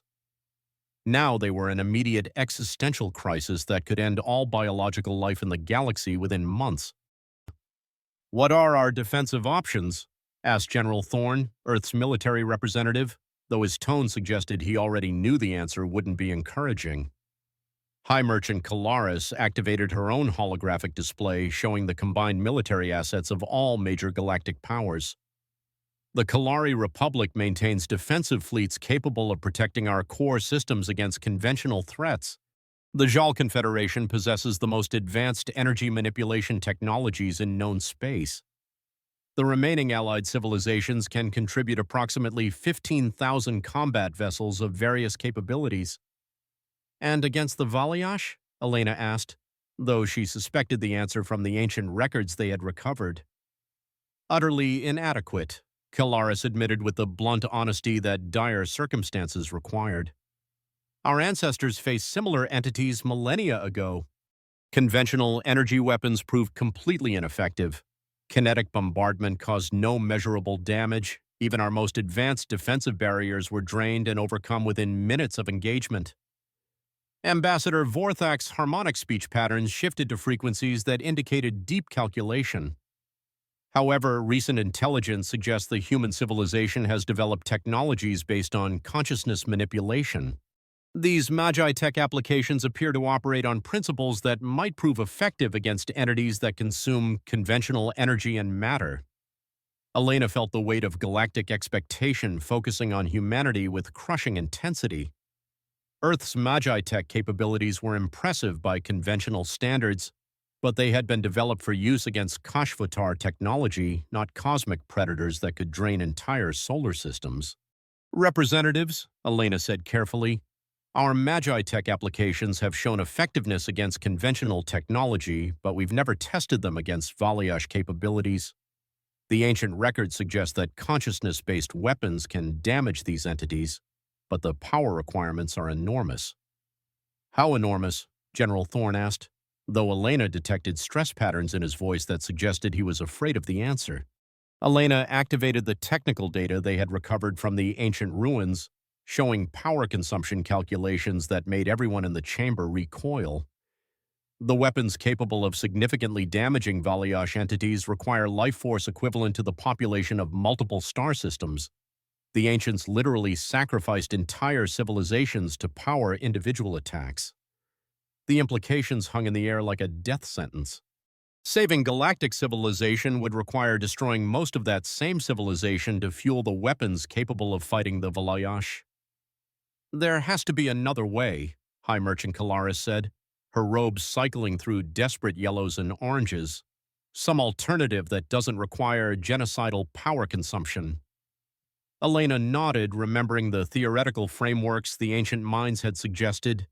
The ancient archives included references to untested approaches.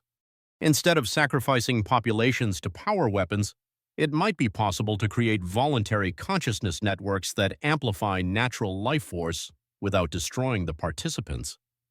Theoretical approaches, Ambassador Vorthak observed with harmonics that indicated skepticism, never successfully implemented, even by civilizations far more advanced than our current capabilities.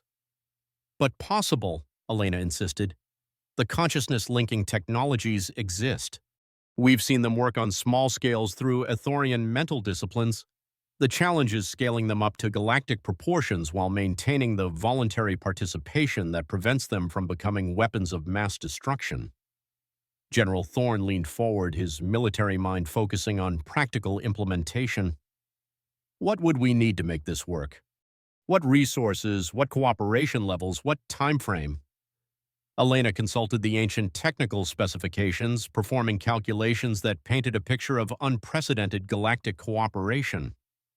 We would need consciousness training facilities on every inhabited world, voluntary participation from significant portions of multiple populations, and technological integration between species that have never shared scientific knowledge.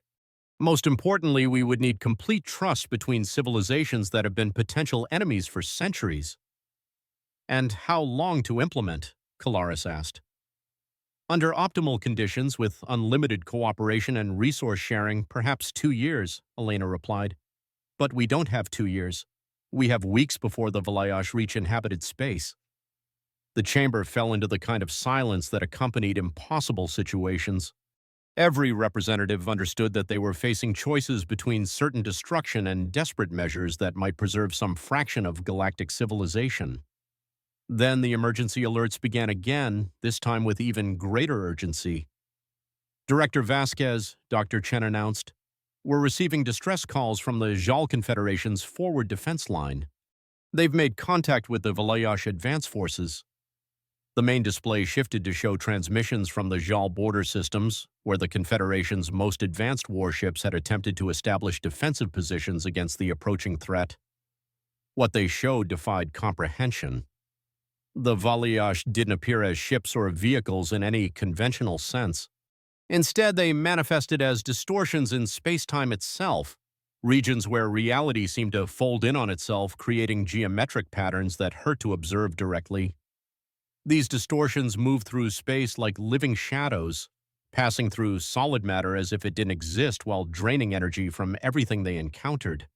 Elena watched in horror as JAL warships, vessels equipped with the most advanced defensive systems in known space, simply dissolved when the Valiash distortions passed through them. Not destroyed by weapons, not overwhelmed by superior firepower, but drained of every particle of matter and energy until nothing remained but empty space. "How many ships has the Confederation lost?" General Thorne asked, his voice tight with controlled professional horror. "All of them," came the reply from the JAL representative. 1,734 vessels with full crews. Total engagement time was 14 minutes. None of our weapons produced any measurable effect on the enemy entities. The scale of the disaster was staggering. The JAL Confederation possessed the most technologically advanced military in known space, and they had been annihilated in less than 15 minutes by entities that seemed to exist partially outside normal reality. "Where are the Valiash forces now?" Elena asked, though she dreaded the answer. "Continuing toward the core systems at approximately 50 times the speed of light," the JAL representative replied. "Estimated arrival at primary inhabited worlds, 36 hours. Elena felt the weight of cosmic responsibility settling on her shoulders as she realized that Earth had become the galaxy's last hope by default. Every other civilization had either been destroyed or proven helpless against the approaching threat. Only humanity possessed technologies that might prove effective against entities that existed beyond conventional reality. "Representatives," Elena said, addressing the assembled diplomats with the gravity that the situation demanded, "I am formally requesting emergency authorization for immediate deployment of all available Magi-Tech resources in defense of threatened systems. Additionally, I am proposing the immediate formation of a galactic alliance with shared command authority and complete technological integration." "You're asking us to place our civilizations under human command," Ambassador Vorthak observed, harmonics indicating complex mixtures of desperation and hope. "I'm asking you to help us save everyone," Elena replied, "including ourselves. Earth's Magitech capabilities represent our only chance against the Valiash, but we can't implement galactic-scale consciousness networks without unprecedented cooperation from every surviving civilization." High Merchant Kalaris stood, her robes shifting to the deep blues and silvers that indicated formal decision-making among her people. "The Kalari Republic hereby agrees to full technological and military integration under human strategic command. Our survival depends on capabilities we do not possess." Ambassador Vorthak's harmonic shifted to frequencies that Elena's translation systems identified as formal diplomatic acceptance. "The JAL Confederation agrees to emergency alliance protocols. Our conventional defenses have proven worthless. We must attempt approaches that transcend conventional limitations." As formal alliance agreements were hastily negotiated and signed, Elena found herself appointed as Supreme Commander of the newly formed Galactic Defense Coalition. The title would have been absurd under normal circumstances. Humanity had been free from alien occupation for only 2 years, and now they were being asked to lead a defense of the entire galaxy. But normal circumstances had ended the moment the Valiash returned to inhabited space. "Dr. Chen," Elena said, her voice carrying the authority of someone who had accepted responsibility for billions of lives, "initiate emergency protocols for Magi-Tech fleet deployment. Contact Captain Reinhardt and inform him that the Prometheus is being redesignated as the flagship of humanity's first interstellar battle group." "And the consciousness linking networks?" Dr. Chen asked. Elena looked around the chamber at representatives of civilizations that had existed for millennia, all now looking to humanity's newest technologies for salvation from ancient predators. "We implement them as quickly as possible with whatever volunteers we can find," If the theoretical approaches work, we might be able to create weapons that can actually hurt the Valiash. If they don't work, she left the alternative unspoken, but everyone in the chamber understood. If the consciousness linking networks failed, galactic civilization would end not with conquest or defeat, but with the systematic draining of every star, every planet, every living thing until nothing remained but empty space and the geometric shadows of entities that had transcended biology eons ago. As emergency communications flowed between Earth and every surviving world in the galaxy, Elena realized that humanity's greatest test was no longer survival or freedom, but whether they could unite former enemies and ancient rivals in time to face a threat that treated all biological life as nothing more than fuel for cosmic transcendence. The Valiash had returned, and this time there would be no place left to run. Chapter 9. Unlikely Alliance. The Emergency Alliance facility constructed in Earth's L4 Lagrange point had become the most critical location in the galaxy within 72 hours of its completion. Where empty space had existed just days before, a massive station now orbited in gravitational equilibrium with Earth and Luna, its modular construction allowing for rapid expansion as representatives from dozens of civilizations arrived to coordinate humanity's desperate defense effort. Elena Vasquez stood in the central command chamber, surrounded by holographic displays that showed the real-time status of an alliance that would have been impossible under any circumstances other than imminent galactic extinction. Kalari engineers worked alongside JAL technicians to integrate consciousness amplification systems with quantum field generators. Kashvotar refugees shared tactical intelligence with species they had once oppressed. Human scientists collaborated with Ethorian keepers to scale consciousness-linking techniques beyond anything previously attempted. The sight should have been inspiring, proof that existential threats could unite former enemies in common cause. Instead, Elena found herself managing conflicts that threatened to destroy their alliance before it could become effective. "Supreme Commander," announced Dr. Vextai, the Kalari Republic's chief consciousness researcher, her color-shifting robes cycling through frustrated oranges and reds, the JAL Confederation continues to refuse full integration of their psionic amplification technology. They claim our consciousness-linking protocols violate their fundamental philosophical principles. Elena suppressed a sigh as she turned to address yet another crisis in interspecies cooperation.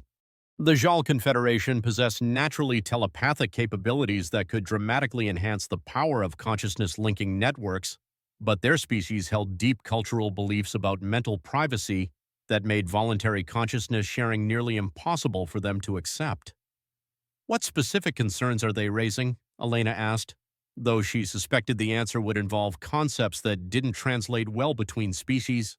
Ambassador Vorthak materialized through the chamber's quantum transport system, his crystalline form resonating with harmonics that Elena's translation systems identified as diplomatic frustration mixed with existential fear. "Supreme Commander, my people understand the necessity of consciousness linking to create weapons capable of affecting the Devourers. However, our cultural foundations are built upon individual mental sovereignty. Voluntary consciousness sharing feels to us like voluntary death of the self." Elena nodded, understanding the philosophical challenge they faced. The consciousness-linking networks required participants to temporarily merge their mental processes with thousands or millions of other beings, creating collective intelligence capable of manipulating reality on cosmic scales. For species that valued individual consciousness above all else, the process was psychologically traumatic regardless of its voluntary nature. "Ambassador, would it help if we could demonstrate the consciousness linking process in a way that preserves individual identity while achieving collective amplification?" Elena asked. "Our Ethorian allies have developed techniques that might address your people's concerns." Lyrily stepped forward from where she had been monitoring the construction of consciousness amplification arrays throughout the station. Her silver hair moved as if underwater, and her presence carried the calm certainty that came from millennia of consciousness-based disciplines. "The crystalline ones fear dissolution of self." Lyrilee's mental voice touched Elena's consciousness with gentle understanding.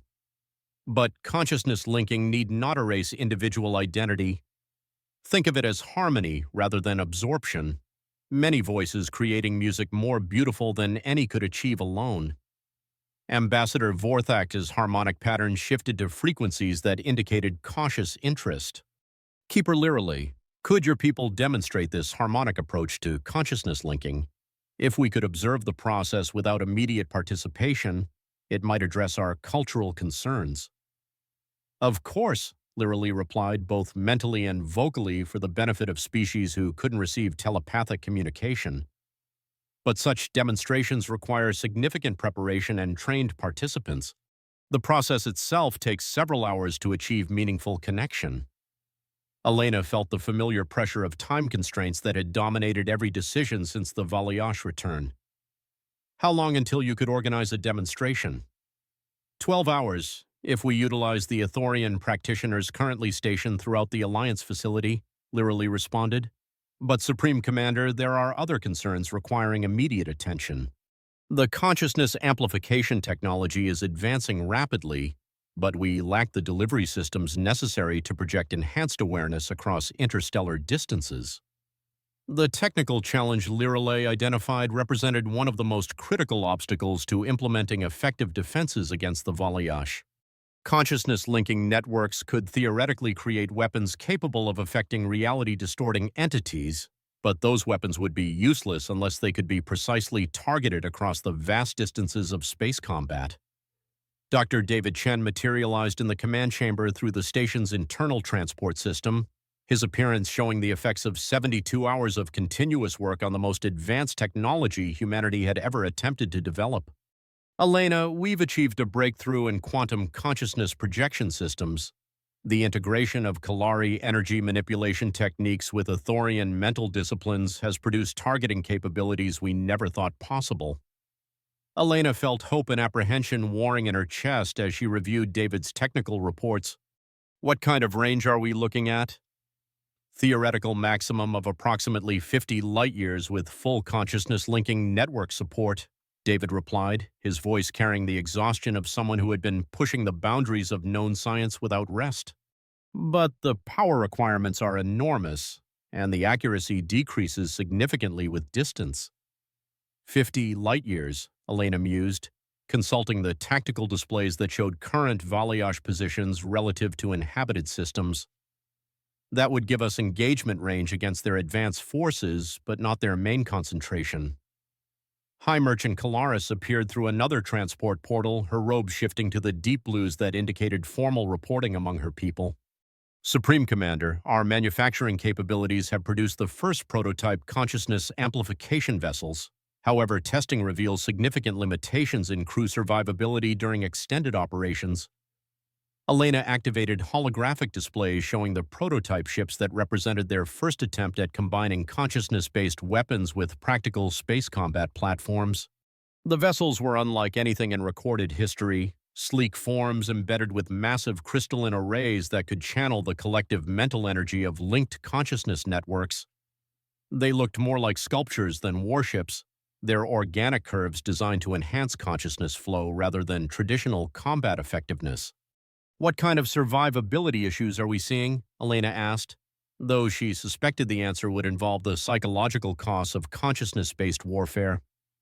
Extended exposure to amplified consciousness fields produces neurological damage in most species, Kalaris explained, her robe shifting to concerned purples. Human Dragon-class personnel show greater resistance, but even they experience significant psychological stress after more than 6 hours of continuous operation. Elena felt the familiar weight of impossible decisions settling on her shoulders. The consciousness amplification vessels might provide their only chance of creating weapons capable of affecting the Valiash, but using them would likely cause permanent psychological damage to their crews. What about automated systems? Elena asked. Could we develop consciousness amplification platforms that don't require direct crew interface? David consulted his technical displays, running calculations that made his expression increasingly grim. Theoretically possible, but the consciousness-linking networks require living participants to achieve the complexity necessary for reality manipulation. Artificial intelligence systems, even the most advanced ones, lack the creative consciousness patterns that make the weapons effective. Ambassador Vorthak's harmonics shifted to patterns that Elena's translation systems identified as reluctant decision-making. Supreme Commander, the Jal Confederation is prepared to overcome our cultural concerns about consciousness linking if it represents our only chance for survival. However, we will require guarantees that individual identity preservation protocols are built into all linking systems. Elena felt a surge of relief as one of their most critical obstacles began to resolve. Ambassador, you have my personal commitment that consciousness linking will remain completely voluntary, with full identity preservation safeguards. No being will be compelled to participate against their will, and all linking can be terminated by individual choice. There is another matter requiring immediate attention, announced General Thorne, as he entered the command chamber with the crisp efficiency that characterized Earth's military leadership. Intelligence reports indicate that several independent systems are requesting immediate evacuation rather than participating in alliance defense efforts. They are concerned that consciousness-linking technology represents a form of mental control that could be misused after the current crisis ends. Elena understood the political challenge immediately. Species that had maintained independence for centuries were being asked to trust humanity with technologies that could theoretically allow mental manipulation on unprecedented scales. The fact that survival required such trust didn't eliminate the legitimate concerns about potential abuse. General, what evacuation resources would be required to relocate non-participating populations? Elena asked, though she suspected the logistics would be impossible given their time constraints. Approximately 14,000 transport vessels working continuously for 6 months, General Thorne replied grimly. We have perhaps 2 weeks before the Valayash reach the core-inhabited systems. The mathematics of the situation were clear and devastating. They couldn't evacuate significant populations, which meant that species unwilling to participate in consciousness-linking networks would be left defenseless against entities that could drain entire solar systems. However, General Thorne continued, we've received unexpected support from the Kashvotar refugee communities. They volunteered to serve as consciousness-linking participants, despite the fact that their species has limited natural telepathic abilities. Elena felt surprise and cautious hope at the offer. The Kashvotar refugees had been cooperative in sharing intelligence about the Valayash, but volunteering for dangerous consciousness-linking operations went far beyond their obligations as asylum seekers. Commander Zhelvas, the senior Kashvotar military representative, activated his translation systems to address the assembled alliance leadership. Supreme Commander, my people understand the debt we owe to those who granted us sanctuary when our own government collapsed. More importantly, we have direct experience with Valayash capabilities. We know that conventional defenses are useless against these entities.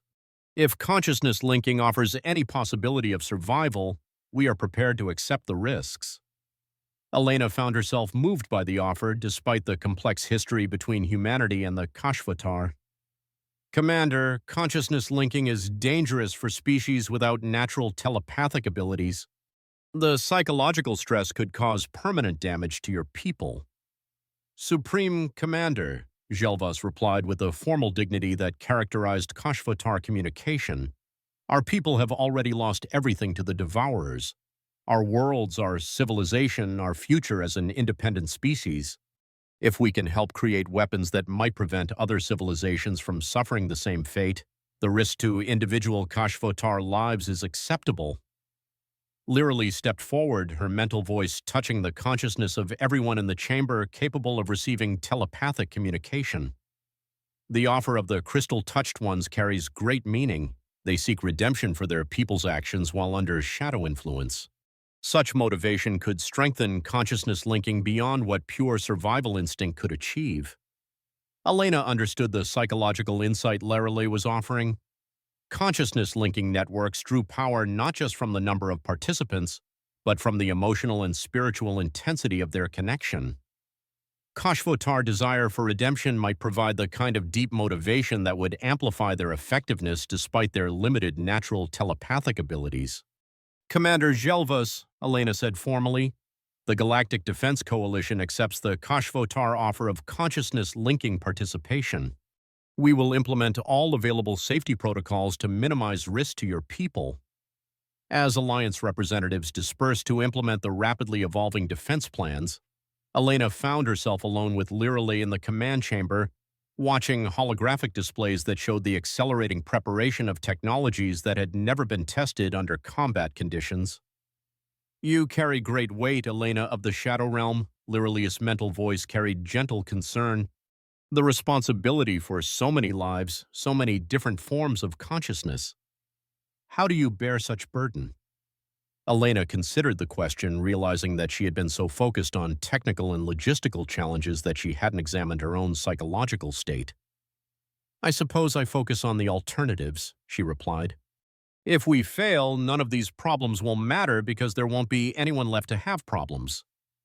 "Truth, but not complete truth," Liralee observed with the insight that came from consciousness-based perception. "You also carry personal attachments that amplify your motivation. The warrior daughter and her father captain create emotional resonance that strengthens your determination beyond mere survival instinct." Elena felt surprise at Liralee's observation of her concern for Kane and Remy. "You can sense that?" "Consciousness linking reveals the connections between all living beings," Liralee explained. "Your emotional investment in specific individuals creates harmony patterns that resonate through everything you touch. This is not weakness. It is strength that amplifies the effectiveness of consciousness-based technologies." As if summoned by their conversation, Kane's voice came through the communication system from the Prometheus, which was docked at the Alliance facility for final modifications. "Elena, we've completed integration of the consciousness amplification arrays with our existing Magi-Tech systems. The ship is ready for final testing, but will need experienced consciousness linking participants for meaningful evaluation."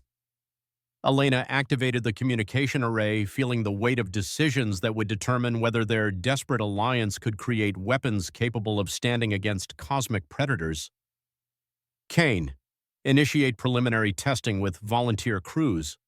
We need to know if our theoretical capabilities can translate into practical weapon systems." "Understood," Kane replied. "Elena, there's something else you should know. Remy has volunteered to serve as primary consciousness interface operator for the prototype weapon systems. The psychological stress levels could be dangerous, but her Dragon-class enhancements provide the best chance of maintaining effectiveness under combat conditions."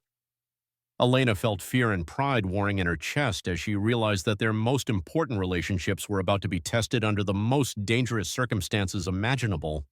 Kane and Remy, father and daughter, warrior and commander, would be risking their lives and their psychological integrity to test weapons that might represent galactic civilizations' only hope for survival. "Tell them both," Elena said quietly, "that they carry the hopes of every living being in the galaxy. And tell them to come home safely."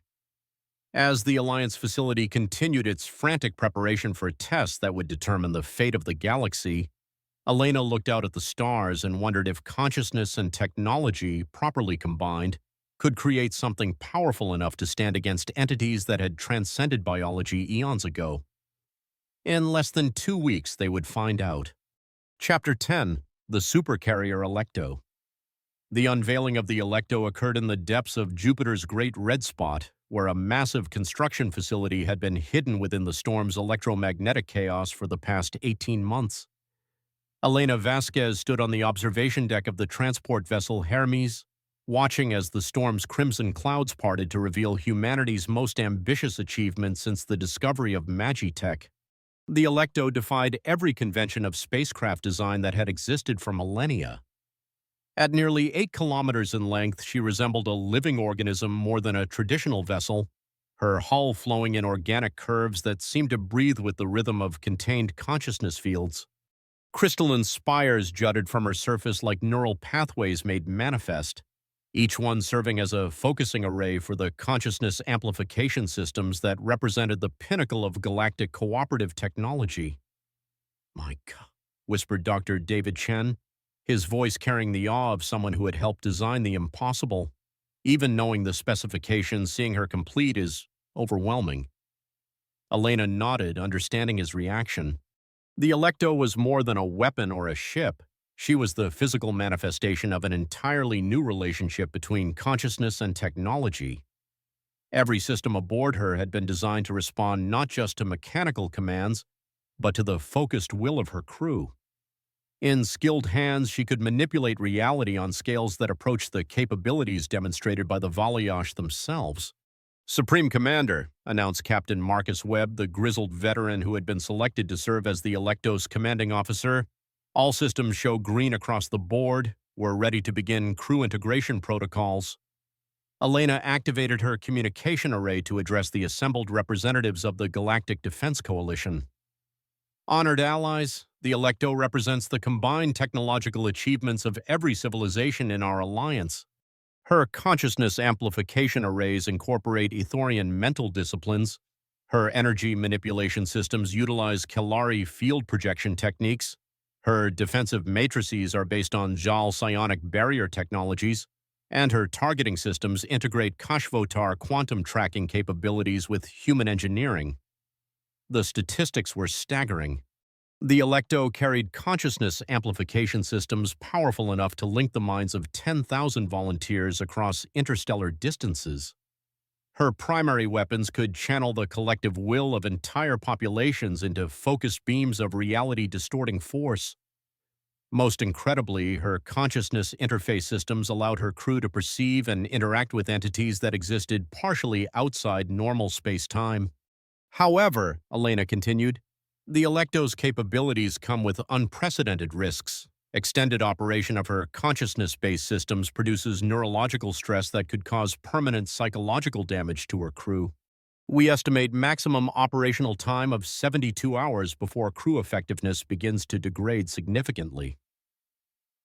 High Merchant Calaris materialized through the transport's quantum communication system, her robes shifting to the deep golds that indicated formal recognition among her people. "Supreme Commander, the Kalari Republic has selected 12 of our most experienced consciousness manipulation specialists to serve aboard the Electo. They understand the risks and have volunteered for the mission despite the possibility of permanent neurological damage."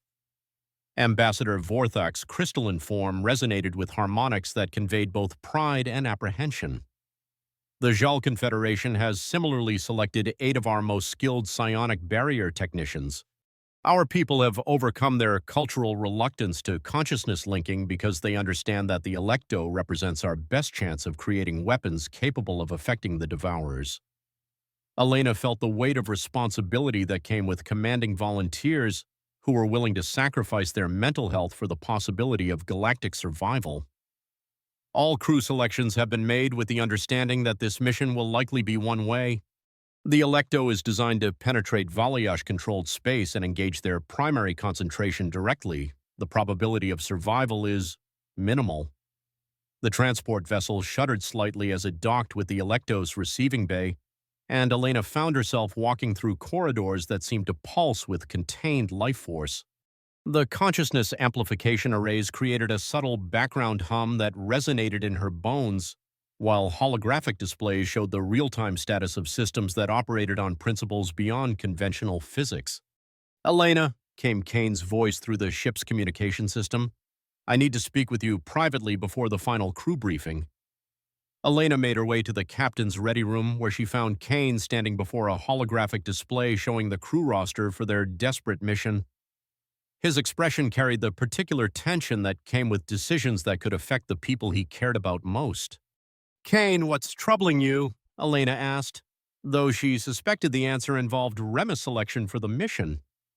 "Remi has been designated as primary consciousness interface operator," Kane said, his voice tight with controlled emotion. "Her Dragon-class enhancements make her the most capable person in the Alliance for maintaining stable consciousness linking under combat conditions. But Elena, the psychological stress levels could destroy her mind." Elena studied the technical specifications for the primary consciousness interface position, understanding Kane's concerns. The operator would serve as the focal point for consciousness amplification systems that channeled the mental energy of thousands of linked participants. The neurological load was enormous, and even Dragon-class enhancements might not provide sufficient protection against permanent psychological damage. "Kane, you know Remi better than anyone. What's her assessment of the risks?" Kane activated a recording of Remus' formal acceptance of the assignment, and Elena watched as her enhanced daughter spoke with the calm certainty that characterized Dragon-class personnel. I understand the psychological risks associated with primary consciousness interface operations. However, my analysis indicates that I have the highest probability of maintaining operational effectiveness under extreme neurological stress. The mission success rate decreases significantly with any other personnel assignment. She's right, Kane said grimly. The other Dragon-class candidates are less stable psychologically, and conventional personnel would likely suffer complete neurological collapse within hours of interface activation. But Elena, she's my daughter. I've spent 24 years watching her grow from Rebecca into Remy, and now I'm sending her on a mission that could erase everything that makes her who she is. Elena understood the impossible choice Kane faced. As a military commander, he knew that Remy was their best option for the mission-critical position. As a father, he was terrified of losing his daughter to the psychological demands of consciousness-based warfare.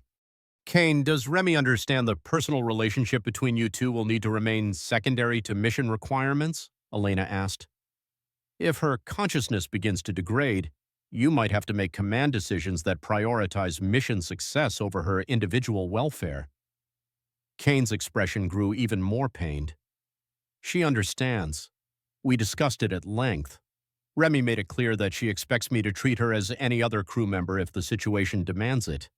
But Elena, I don't know if I can do that. I don't know if I can sacrifice my daughter for the mission, even if that's what duty requires. Elena felt the familiar weight of leadership decisions that had no good answers. The Electo represented their only chance of creating weapons capable of affecting the Valiash, but using those weapons required accepting casualties among the people they cared about most. Kane, would it help if I assigned someone else as primary consciousness interface operator? Elena asked. There are other candidates who could potentially handle the position. No, Kane replied immediately.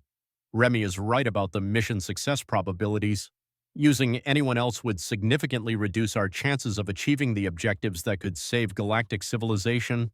I can't let personal feelings compromise billions of lives. Elena nodded, recognizing the terrible logic that characterized their situation. Then we proceed with Remy as primary operator, but with every possible safeguard built into the consciousness interface systems. Doctor, Yuki has developed monitoring protocols that should provide early warning if psychological degradation begins. As they made their way to the main briefing chamber, Elena found herself walking through corridors filled with the most diverse crew ever assembled for a single mission. Kelari consciousness manipulation specialists worked alongside Jal psionic barrier technicians, while Kashvotar quantum tracking experts collaborated with Ethorian mental discipline practitioners. Human Dragon-class personnel provided the psychological stability needed to coordinate consciousness-based systems, while conventional human specialists managed the technological infrastructure that made everything possible. The briefing chamber itself was a marvel of consciousness-responsive architecture. The room's dimensions seemed to shift based on the mental state of its occupants, creating optimal conditions for the kind of group consciousness linking that would be required during combat operations. Holographic displays showed not just tactical information, but emotional and psychological readiness indicators for each crew member. Ladies, gentlemen, and beings of all species and consciousness configurations, Elena announced as the assembled crew took their positions, you represent the finest military and scientific personnel from every civilization in our alliance. The mission ahead requires capabilities that have never been tested under combat conditions, and technologies that push the boundaries of what consciousness can achieve. She activated holographic displays showing the Electo's intended mission profile, and the chamber fell silent as the assembled crew realized the magnitude of what they were being asked to attempt. Their target was the Valiash primary concentration, a collection of reality-distorting entities that had established a staging area in a region of space where they were systematically draining entire solar systems to fuel their advance toward inhabited space. Our objective is simple in concept, but unprecedented in execution, Elena continued. The Electo will penetrate Valiash-controlled space, establish consciousness linking networks with volunteer populations across the galaxy, and channel that collective mental energy into weapons capable of damaging entities that exist partially outside normal reality. Dr. Yuki stepped forward to address the technical aspects of their mission. The consciousness amplification systems aboard the Electo represent the most advanced application of consciousness-based technology ever attempted. When fully activated, they will link the minds of millions of volunteers across dozens of star systems, creating a collective intelligence capable of manipulating reality on cosmic scales. Commander Jelvas, representing the Kashvotar contingent, activated his translation systems to address the assembled crew. The intelligence we have gathered about Devourer capabilities indicates that conventional weapons are useless against these entities. However, our ancestors' records suggest that consciousness-based attacks can cause measurable damage, particularly when channeled through focused will and unified purpose. Remy stepped forward, her pale eyes reflecting the crystalline light of the consciousness amplification arrays that surrounded them. As primary consciousness interface operator, I will serve as the focal point for all consciousness linking operations during combat. The neurological load will be significant, but Dragon-class enhancements should provide adequate protection for the mission duration. Elena detected subtle stress patterns in Rema's voice that suggested she understood the risks better than she was letting on. The primary consciousness interface position would require her to maintain mental contact with millions of linked participants while simultaneously coordinating reality manipulation attacks against entities that could destroy solar systems. Crew assignments have been optimized for consciousness compatibility and technical expertise, Elena announced. Each team leader has been selected based on their ability to maintain mental stability under extreme stress while coordinating with personnel from different species and consciousness configurations. Kane activated the tactical display showing their intended approach to the Valiash staging area. Navigation through Devourer-controlled space will require constant adaptation of our approach vectors. These entities can manipulate space-time itself, creating gravitational anomalies and dimensional distortions that make conventional navigation impossible. We'll be relying entirely on consciousness-based perception to maintain course toward our target. As the briefing continued, Elena found herself studying the faces of the crew members who had volunteered for a mission that might save galactic civilization at the cost of their own lives and sanity. They represented every major species in the known galaxy, united by the understanding that failure would mean the systematic extinction of all biological life. Final preparations will take 72 hours, Elena announced as the briefing concluded. All personnel will undergo consciousness compatibility testing and mental resilience training. Those who experience psychological instability during preparation will be reassigned to support roles with no shame or prejudice. As the crew dispersed to begin their final preparations, Elena remained in the briefing chamber with Kane, watching holographic displays that showed the Electos revolutionary systems coming online. The consciousness amplification arrays were beginning to resonate with the mental energy of the crew, creating patterns of light that seemed to dance with the rhythm of collective thought. Elena, Kane said quietly, regardless of what happens out there, I want you to know that Remy and I understand what you've sacrificed to make this mission possible. The alliance, the technologies, the coordination between species that have been enemies for centuries, none of it would have happened without your leadership. Elena felt the weight of cosmic responsibility settling more heavily on her shoulders as she realized that in 72 hours, the Electo would depart on a mission that would determine whether consciousness and technology, properly combined, could stand against forces that had transcended biology eons ago. Kane, she replied, bring them home, all of them. The galaxy needs heroes, but it also needs hope. If the Electo succeeds, we'll have both. As Jupiter's great red spot swirled around the hidden construction facility, the most advanced vessel in galactic history completed her final preparations for a journey into darkness that might illuminate the path to universal salvation or cosmic annihilation. Chapter 11. Through the Hell Zone. The Electo emerged from quantum tunnel space at the edge of what galactic cartographers had designated as the neutral zone, a region of space where the boundaries between three major civilizations had created a buffer area that remained largely unexplored for millennia. What should have been empty space filled with navigational hazards and cosmic debris instead revealed itself as something far more sinister. Captain Kane Reinhardt stood on the bridge, watching sensor displays that painted a picture of cosmic devastation stretching across dozens of light years. Ancient battlefields scarred the fabric of space-time itself, creating gravitational anomalies that twisted light into impossible configurations. Massive structures drifted through the void, the skeletal remains of ships and space stations built by civilizations that had vanished eons before any current species had achieved interstellar travel. "Captain," reported Lieutenant Commander Sarah Hayes from her science station, "I'm detecting energy signatures that don't match any known technology in our databases.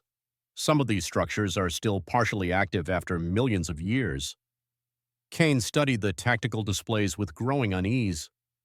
According to Kashvotar intelligence, the neutral zone contained the remains of civilizations that had fought against the Valiash during their previous incursion into this galactic region. The ancient ruins represented both archaeological treasures and navigation hazards of unprecedented danger. "Remy, what are you detecting through the consciousness interface systems?" Kane asked, turning to where his daughter sat surrounded by the crystalline arrays that linked her mind to the Electos' most advanced sensors. Rema's pale eyes reflected the dancing light of the consciousness amplification systems as she extended her enhanced perceptions into the hostile environment surrounding them. "Captain, the space around us is wounded. I'm detecting residual consciousness patterns from beings that died here millennia ago. Their final thoughts and emotions have somehow been preserved in the quantum structure of local space-time." The revelation sent a chill through Kane's enhanced nervous system. The idea that consciousness could persist after death in detectable form suggested that the ancient battlefields contained more than just physical debris. They held the psychic echoes of cosmic-scale tragedy. "Dr. Yuki," Kane called to the consciousness technology specialist, "is it safe for Remy to maintain interface connection in this environment? If there are persistent consciousness patterns from ancient battles, they could potentially interfere with our systems." Dr. Kenji Yuki consulted his monitoring displays, showing neurological stress patterns that indicated Remy was already being affected by the psychic residue of ancient warfare. "Captain, I'm detecting unusual fluctuations in the primary consciousness interface readings. The preserved thought patterns are creating interference that could become dangerous if exposure continues." Kane felt the familiar tension between mission requirements and personal concern for his daughter's welfare.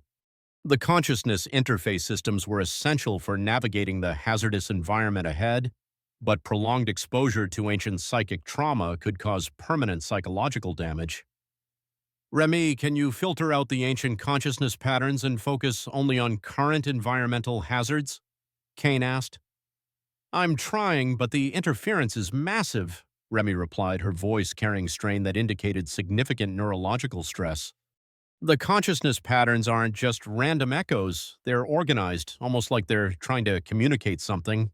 Captain, I think the ancient battles left behind more than debris. There might be preserved intelligence from civilizations that successfully fought against the Valiash." Kane realized they faced a crucial decision.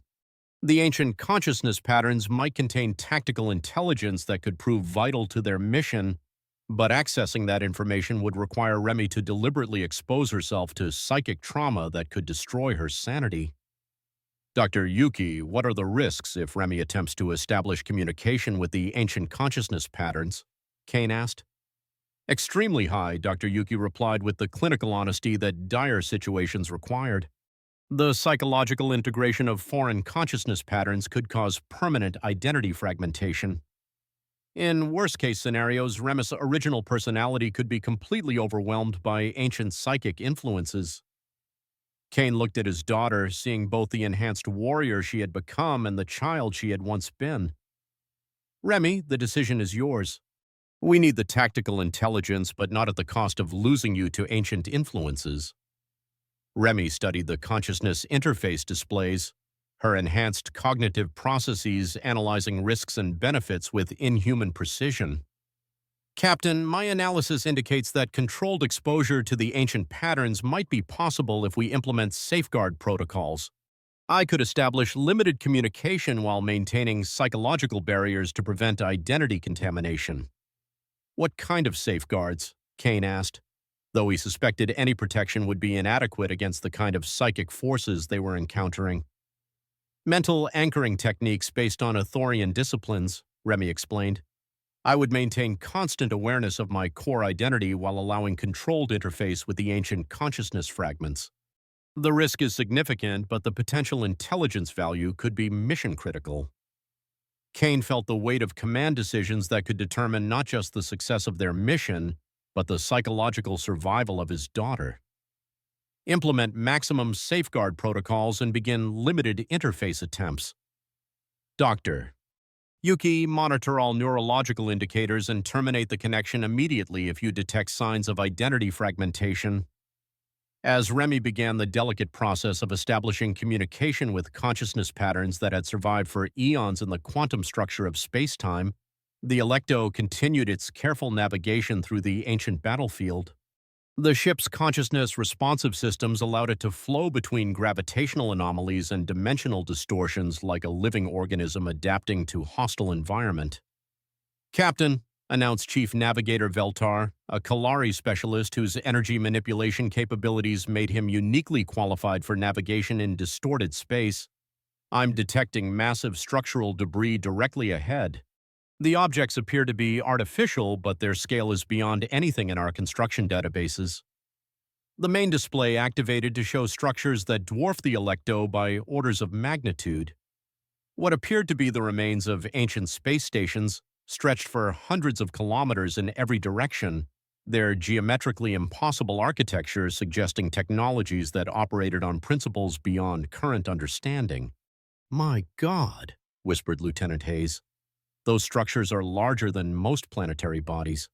What kind of civilization could build on such scales?" Kane consulted the ancient archives they had recovered from the Nexus Sector ruins, finding references to the architect civilization, beings who had created megastructures capable of channeling the consciousness of entire species into reality-manipulating technologies. The ruins ahead might represent the remains of weapons platforms that had once stood against the Valayash advance. "Remy, are you detecting any consciousness patterns from those structures?" Kane asked. Remy's expression grew distant as she extended her awareness toward the ancient megastructures. "Captain, there's something active in there.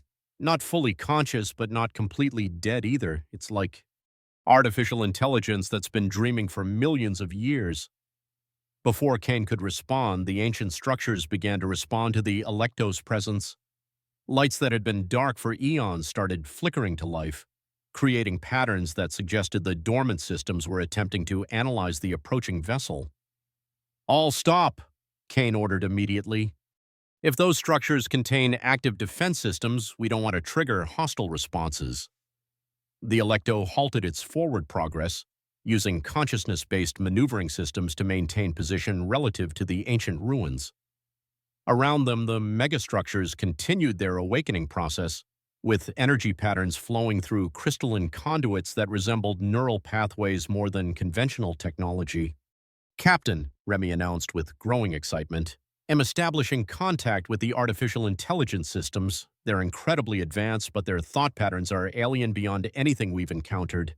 They're trying to determine whether we're allies or enemies." Kane felt his pulse quicken as he realized they had discovered potentially active technology from a civilization that had fought against the Valayash. "Can you communicate our peaceful intentions?" "I'm trying, but their concept of peaceful intentions doesn't translate well. They're asking about our relationship to something they call the hunger. I think that's their term for the Valayash. They want to know if we've come to feed or to resist." Kane understood the significance of the question immediately. The ancient artificial intelligence was determining whether the Electo represented allies in the war against the Valayash or potential collaborators with the cosmic destroyers. "Tell them we've come to resist," Kane ordered.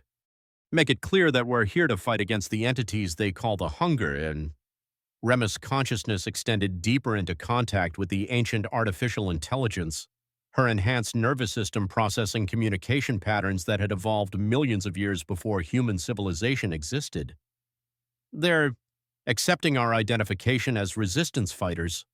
The artificial intelligence is sharing tactical data about the Valiash home system. The main display suddenly filled with star charts and strategic intelligence that painted a picture of the Valiash staging area in terrifying detail. The ancient data showed a region of space where reality itself had been fundamentally altered, creating a zone where the normal laws of physics no longer applied consistently. "Captain," Remy reported with growing urgency, "the artificial intelligence is warning us about the approach to the Valiash concentration. They call it the reality wound, a region where the hunger has been experimenting with consciousness absorption on cosmic scales." Kane studied the ancient tactical data, understanding that they were approaching something far more dangerous than conventional military forces. The Valiash hadn't just established a staging area, they had created a laboratory where they were developing new techniques for draining life force from entire galactic regions simultaneously. "What kind of defenses are we looking at?" Kane asked. "Not defenses in any conventional sense," Remy replied, her voice carrying the strain of processing information from inhuman sources. "The hunger has twisted local spacetime into configurations that trap consciousness itself. Ships entering the region don't just get destroyed, their crew's life force gets absorbed into the experimental matrix." The ancient artificial intelligence continued sharing data through Remus consciousness interface, revealing intelligence about Valiash capabilities that went far beyond anything in current databases. The entities weren't just consuming life force for sustenance, they were using it to fuel a transformation that would allow them to exist across multiple dimensions simultaneously. "There's more," Remy announced. "The artificial intelligence is showing me the true purpose of the Valiash advance. They're not trying to conquer the galaxy, they're trying to use it as raw material for ascending to a higher form of existence that transcends physical reality entirely." Kane felt cosmic horror settling over him as the full scope of the threat became clear. The Valiash weren't invaders in any conventional sense. They were entities pursuing goals that treated all biological life as expendable resources for their own transcendence. "Can the ancient intelligence provide tactical recommendations for approaching the reality wound?" Kane asked. "Yes, but the cost is enormous," Remy replied, her voice carrying the weight of terrible knowledge. "The only way to penetrate the distorted space around the Valiash concentration is to use consciousness-based navigation that requires constant contact with the trapped life force of previous victims. We would have to experience the death agonies of everyone who has been consumed." Kane realized they faced the same impossible choice that had destroyed the ancient civilizations: fight the Valiash using methods that preserved moral integrity and lose, or employ tactics that matched the enemy's ruthlessness and survive at the cost of everything that made survival worthwhile. "Yuki, could we develop navigation techniques that access the trapped consciousness patterns without causing permanent psychological damage to our crew?" Kane asked. "Theoretically possible, but extremely dangerous," Dr. Yuki replied. "We would need to create mental shields that could protect our personnel from the full impact of cosmic-scale suffering while still allowing access to the navigational information." As the Electo remained motionless among the ancient ruins, Kane found himself weighing choices that would determine not just the success of their mission, but the moral character of the alliance they represented. They had gained intelligence that could allow them to reach the Valiash concentration, but using that intelligence would require exposing his crew to psychological trauma on unprecedented scales. "Remy," Kane said quietly, "I need you to honestly assess whether you can maintain psychological integrity while interfacing with the consciousness patterns of beings who died in cosmic agony. This isn't a command. This is a father asking his daughter to consider her own welfare." Remy looked at Kane with eyes that reflected both her enhanced capabilities and her fundamental humanity. "Kane, I've spent my entire existence being a weapon designed to protect people. If I can help navigate through the reality wound without losing myself in the process, then that's what Rebecca would want Remy to do." Kane felt pride and terror warring in his chest as he realized his daughter had found a way to integrate her artificial enhancements with her original human identity. She was choosing to risk psychological destruction, not because her programming demanded it, but because her humanity demanded it. "All right," Kane announced to the bridge crew. We proceed into the reality wound using consciousness-based navigation. All personnel will undergo psychological preparation for exposure to cosmic-scale trauma. We go in together and we come out together. As the Electo began its final approach toward the Valayash concentration, the ancient artificial intelligence transmitted one last piece of intelligence through Remus consciousness interface, the location of the Valayash primary consciousness, the central entity that coordinated their cosmic transformation project. The target was no longer theoretical. They had a destination, a mission objective, and the terrible knowledge of what they would have to sacrifice to reach it. The passage through the Hell Zone had revealed both the intelligence they needed and the price they would pay for using it. As the Electo disappeared into the reality wound, Kane wondered if consciousness and technology, properly combined, could preserve enough humanity to make their victory meaningful. Chapter 12: Truth and Sacrifice. The Electo emerged from the reality wound into a region of space where the fundamental laws of physics had been rewritten by entities that treated cosmic forces like an artist's palette. Kane stood on the bridge, watching displays that showed star systems arranged in geometric patterns that defied gravitational mechanics, while nebula flowed through space in spirals that seemed to pulse with conscious intent. At the center of this impossible cosmos hung the Valayash primary, a structure that existed in more dimensions than human consciousness could fully perceive. What Kane could see resembled a massive crystalline flower composed of dark energy, its petals stretching across light years while somehow maintaining coherent form. From its core, streams of absorbed life force flowed toward collection points that fed the entity's transformation process. "Captain," Remy reported from the primary consciousness interface station, her voice carrying strain from prolonged exposure to cosmic-scale horror, detecting the consciousness patterns of billions of absorbed beings trapped within the primary structure. They're still aware, still experiencing the process of being consumed. The Valayash aren't just draining life force, they're preserving the suffering as part of their transcendence ritual. Kane felt something beyond horror as the true nature of their enemy became clear. The Valayash had discovered that consciousness at the moment of death released energy patterns that could fuel transformation beyond physical existence, and they had systematically harvested that energy across galactic distances for millions of years. "Dr. Yuki, what are our options for disrupting the primary structure?" Kane asked, though he suspected the answer would involve sacrifices that no ethical being should be asked to make. Dr. Kenji Yuki consulted the consciousness amplification arrays, running calculations that incorporated the collective mental energy of volunteer populations across dozens of star systems. "Captain, we have successfully established consciousness-linking networks with approximately 43 million volunteers throughout Alliance space. The combined mental energy is sufficient to power reality manipulation attacks, but targeting the primary will require focus and coordination beyond anything we've attempted." Kane understood the challenge immediately. The consciousness-linking networks could channel the collective will of millions of beings into weapons capable of affecting entities that existed partially outside normal reality, but maintaining that level of coordination while under attack from cosmic predators would require unprecedented skill from the primary interface operator.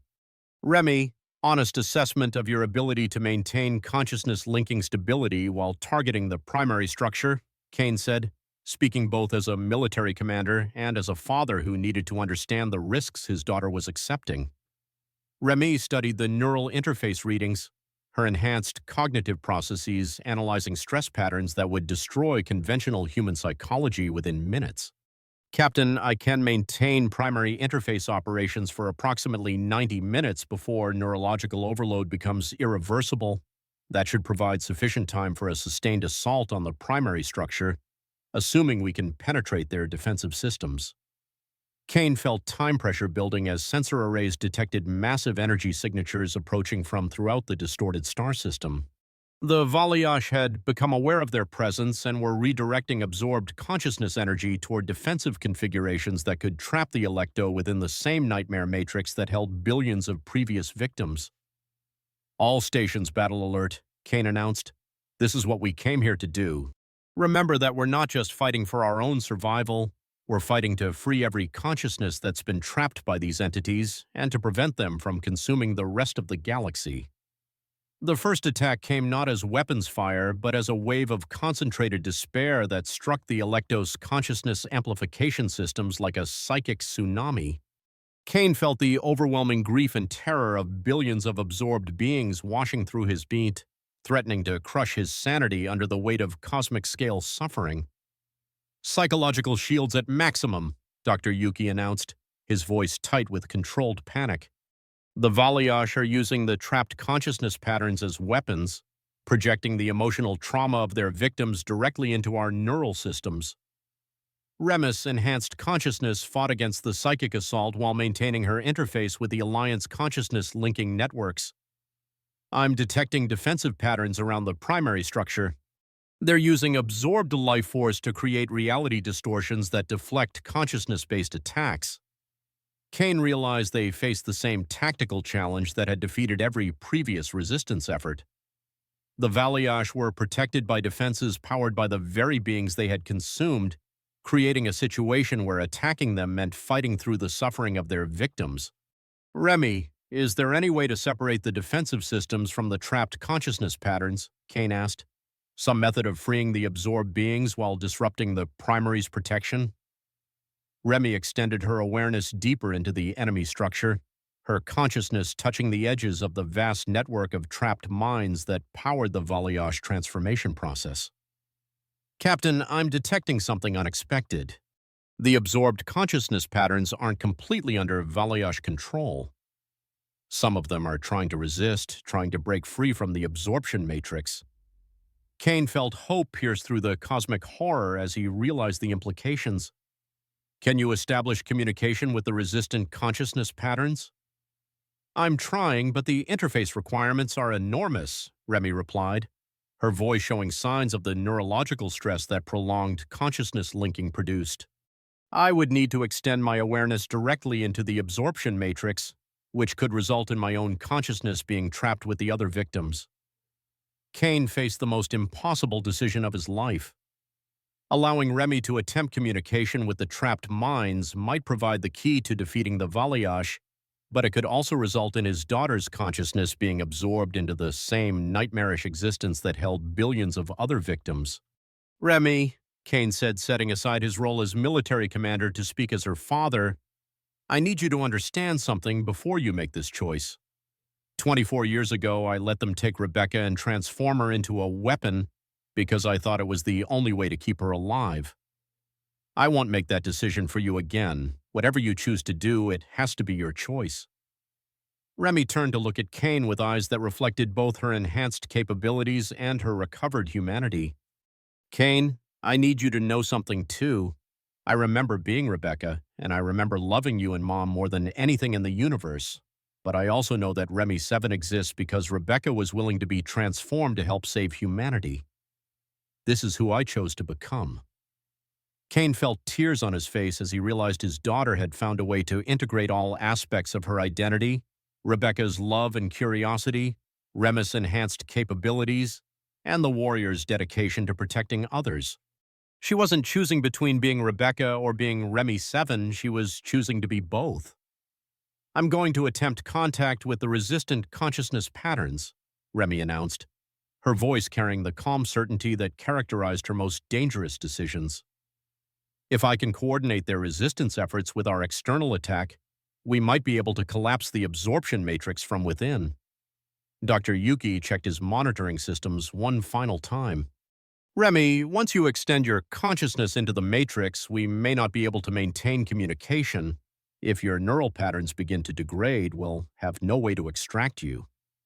"I understand," Remy replied.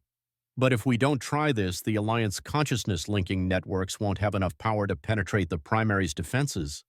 This is our only chance to create weapons capable of destroying entities that exist beyond normal reality." Kane activated the ship-wide communication system to address the entire crew. "All stations, we are beginning final assault on the Valiash primary. Success depends on our ability to coordinate consciousness-based attacks while our primary interface operator attempts to communicate with trapped victims inside the enemy structure." Every being in this galaxy is counting on what we do in the next hour. As Remy began the terrifying process of extending her consciousness into the Valiash absorption matrix, Kane watched neural stress indicators climb toward levels that would cause permanent psychological damage in any normal being. But Remy wasn't normal. She was the product of Dragon-class enhancements integrated with Ithorian consciousness training, creating capabilities that existed nowhere else in known space. "Contact established," Remy reported, her voice becoming distant as significant portions of her awareness interfaced with the cosmic network of trapped minds. "I'm communicating with resistance leaders among the absorbed consciousness patterns. They've been planning coordinated rebellion for millennia, waiting for external support." Kane felt hope and terror warring in his chest as he realized that the billions of trapped beings hadn't been passive victims. They had been organizing, planning, and preparing for the moment when they might be able to strike back against their captors. "What do they need from us?" Kane asked. "Synchronized consciousness-based attacks that disrupt the matrix structure at precisely calculated intervals," Remy replied, her voice now carrying harmonics that suggested she was speaking for both herself and the trapped resistance network. "Why, Shishishin?"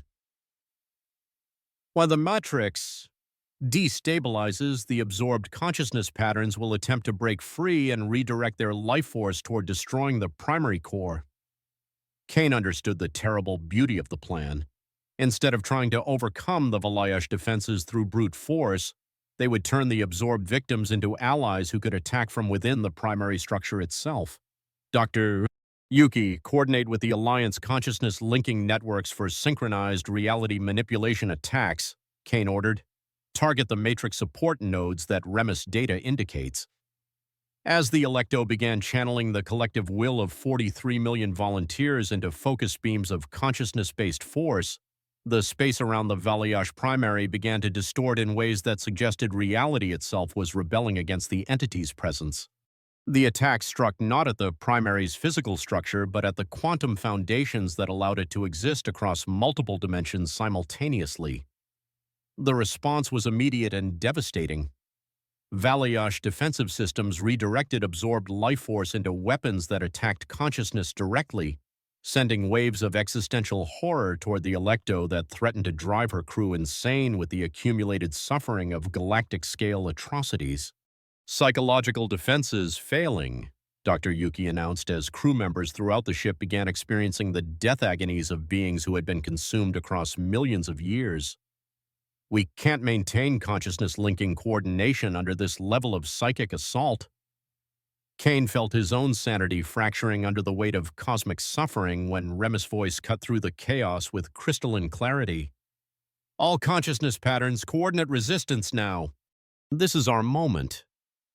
Throughout the Valiash primary structure, billions of trapped minds simultaneously turned their accumulated rage and desperation toward the matrix systems that held them captive. The rebellion had been planned for eons, and when it finally erupted, the results were catastrophic for the entities that had believed consciousness could be harvested without consequence.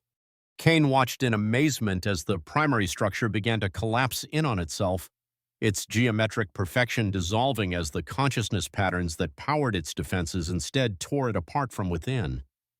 The Valiash had made a fundamental error. They had assumed that absorbed consciousness would remain passive and exploitable, but consciousness by its very nature seeks freedom and self-determination. Primary structures showing cascade failures throughout all dimensional matrices, Lieutenant Hayes reported with growing excitement. "The consciousness rebellion is succeeding beyond our projections." But the victory came at a price that Kane had feared from the beginning. Remus' neural stress indicators showed that her extended interface with the trapped consciousness network was causing irreversible neurological damage. She was literally giving her mind to coordinate the rebellion that could save galactic civilization. "Remy, disengage from the Matrix interface," Kane ordered, his voice carrying both command authority and paternal desperation. "You've done enough. Let the consciousness patterns complete the rebellion on their own." "Not yet," Remy replied, her voice now carrying harmonics that belonged to millions of liberated beings. "The primary core is still intact. If it survives, the Valayash can rebuild the absorption matrix using consciousness patterns they've stored in other locations." Kane realized his daughter was right. Destroying the local primary structure would be a significant victory, but the Valayash possessed backup systems that could allow them to continue their cosmic transformation project from other staging areas. "What do you need to destroy the core?" Kane asked, though he suspected the answer would involve sacrifices that would break his heart. "Full consciousness linking integration between the liberated patterns and the alliance networks," Remy explained. "I need to serve as the bridge between billions of freed minds and millions of volunteers, channeling their combined will into a single reality manipulation attack powerful enough to destroy something that exists beyond normal space-time." Kane understood that his daughter was describing a process that would require her to become the focal point for consciousness patterns spanning multiple star systems. The neurological load would be instantly fatal to any normal being, and even Dragon-class enhancements might not provide adequate protection. "Remy," Kane said, speaking with all the love and pride that 24 years of watching his daughter grow had given him, "I want you to know that Rebecca would be proud of who Remy became, and Remy would be proud of who Rebecca was. You've never stopped being my daughter, and you've become the hero that the galaxy needed." Remy smiled, and Kane saw both Rebecca's curiosity and Remy's determination in the expression. "I love you too, Dad. Take care of Elena and tell her that consciousness and technology, properly combined, can preserve everything that makes life worth living."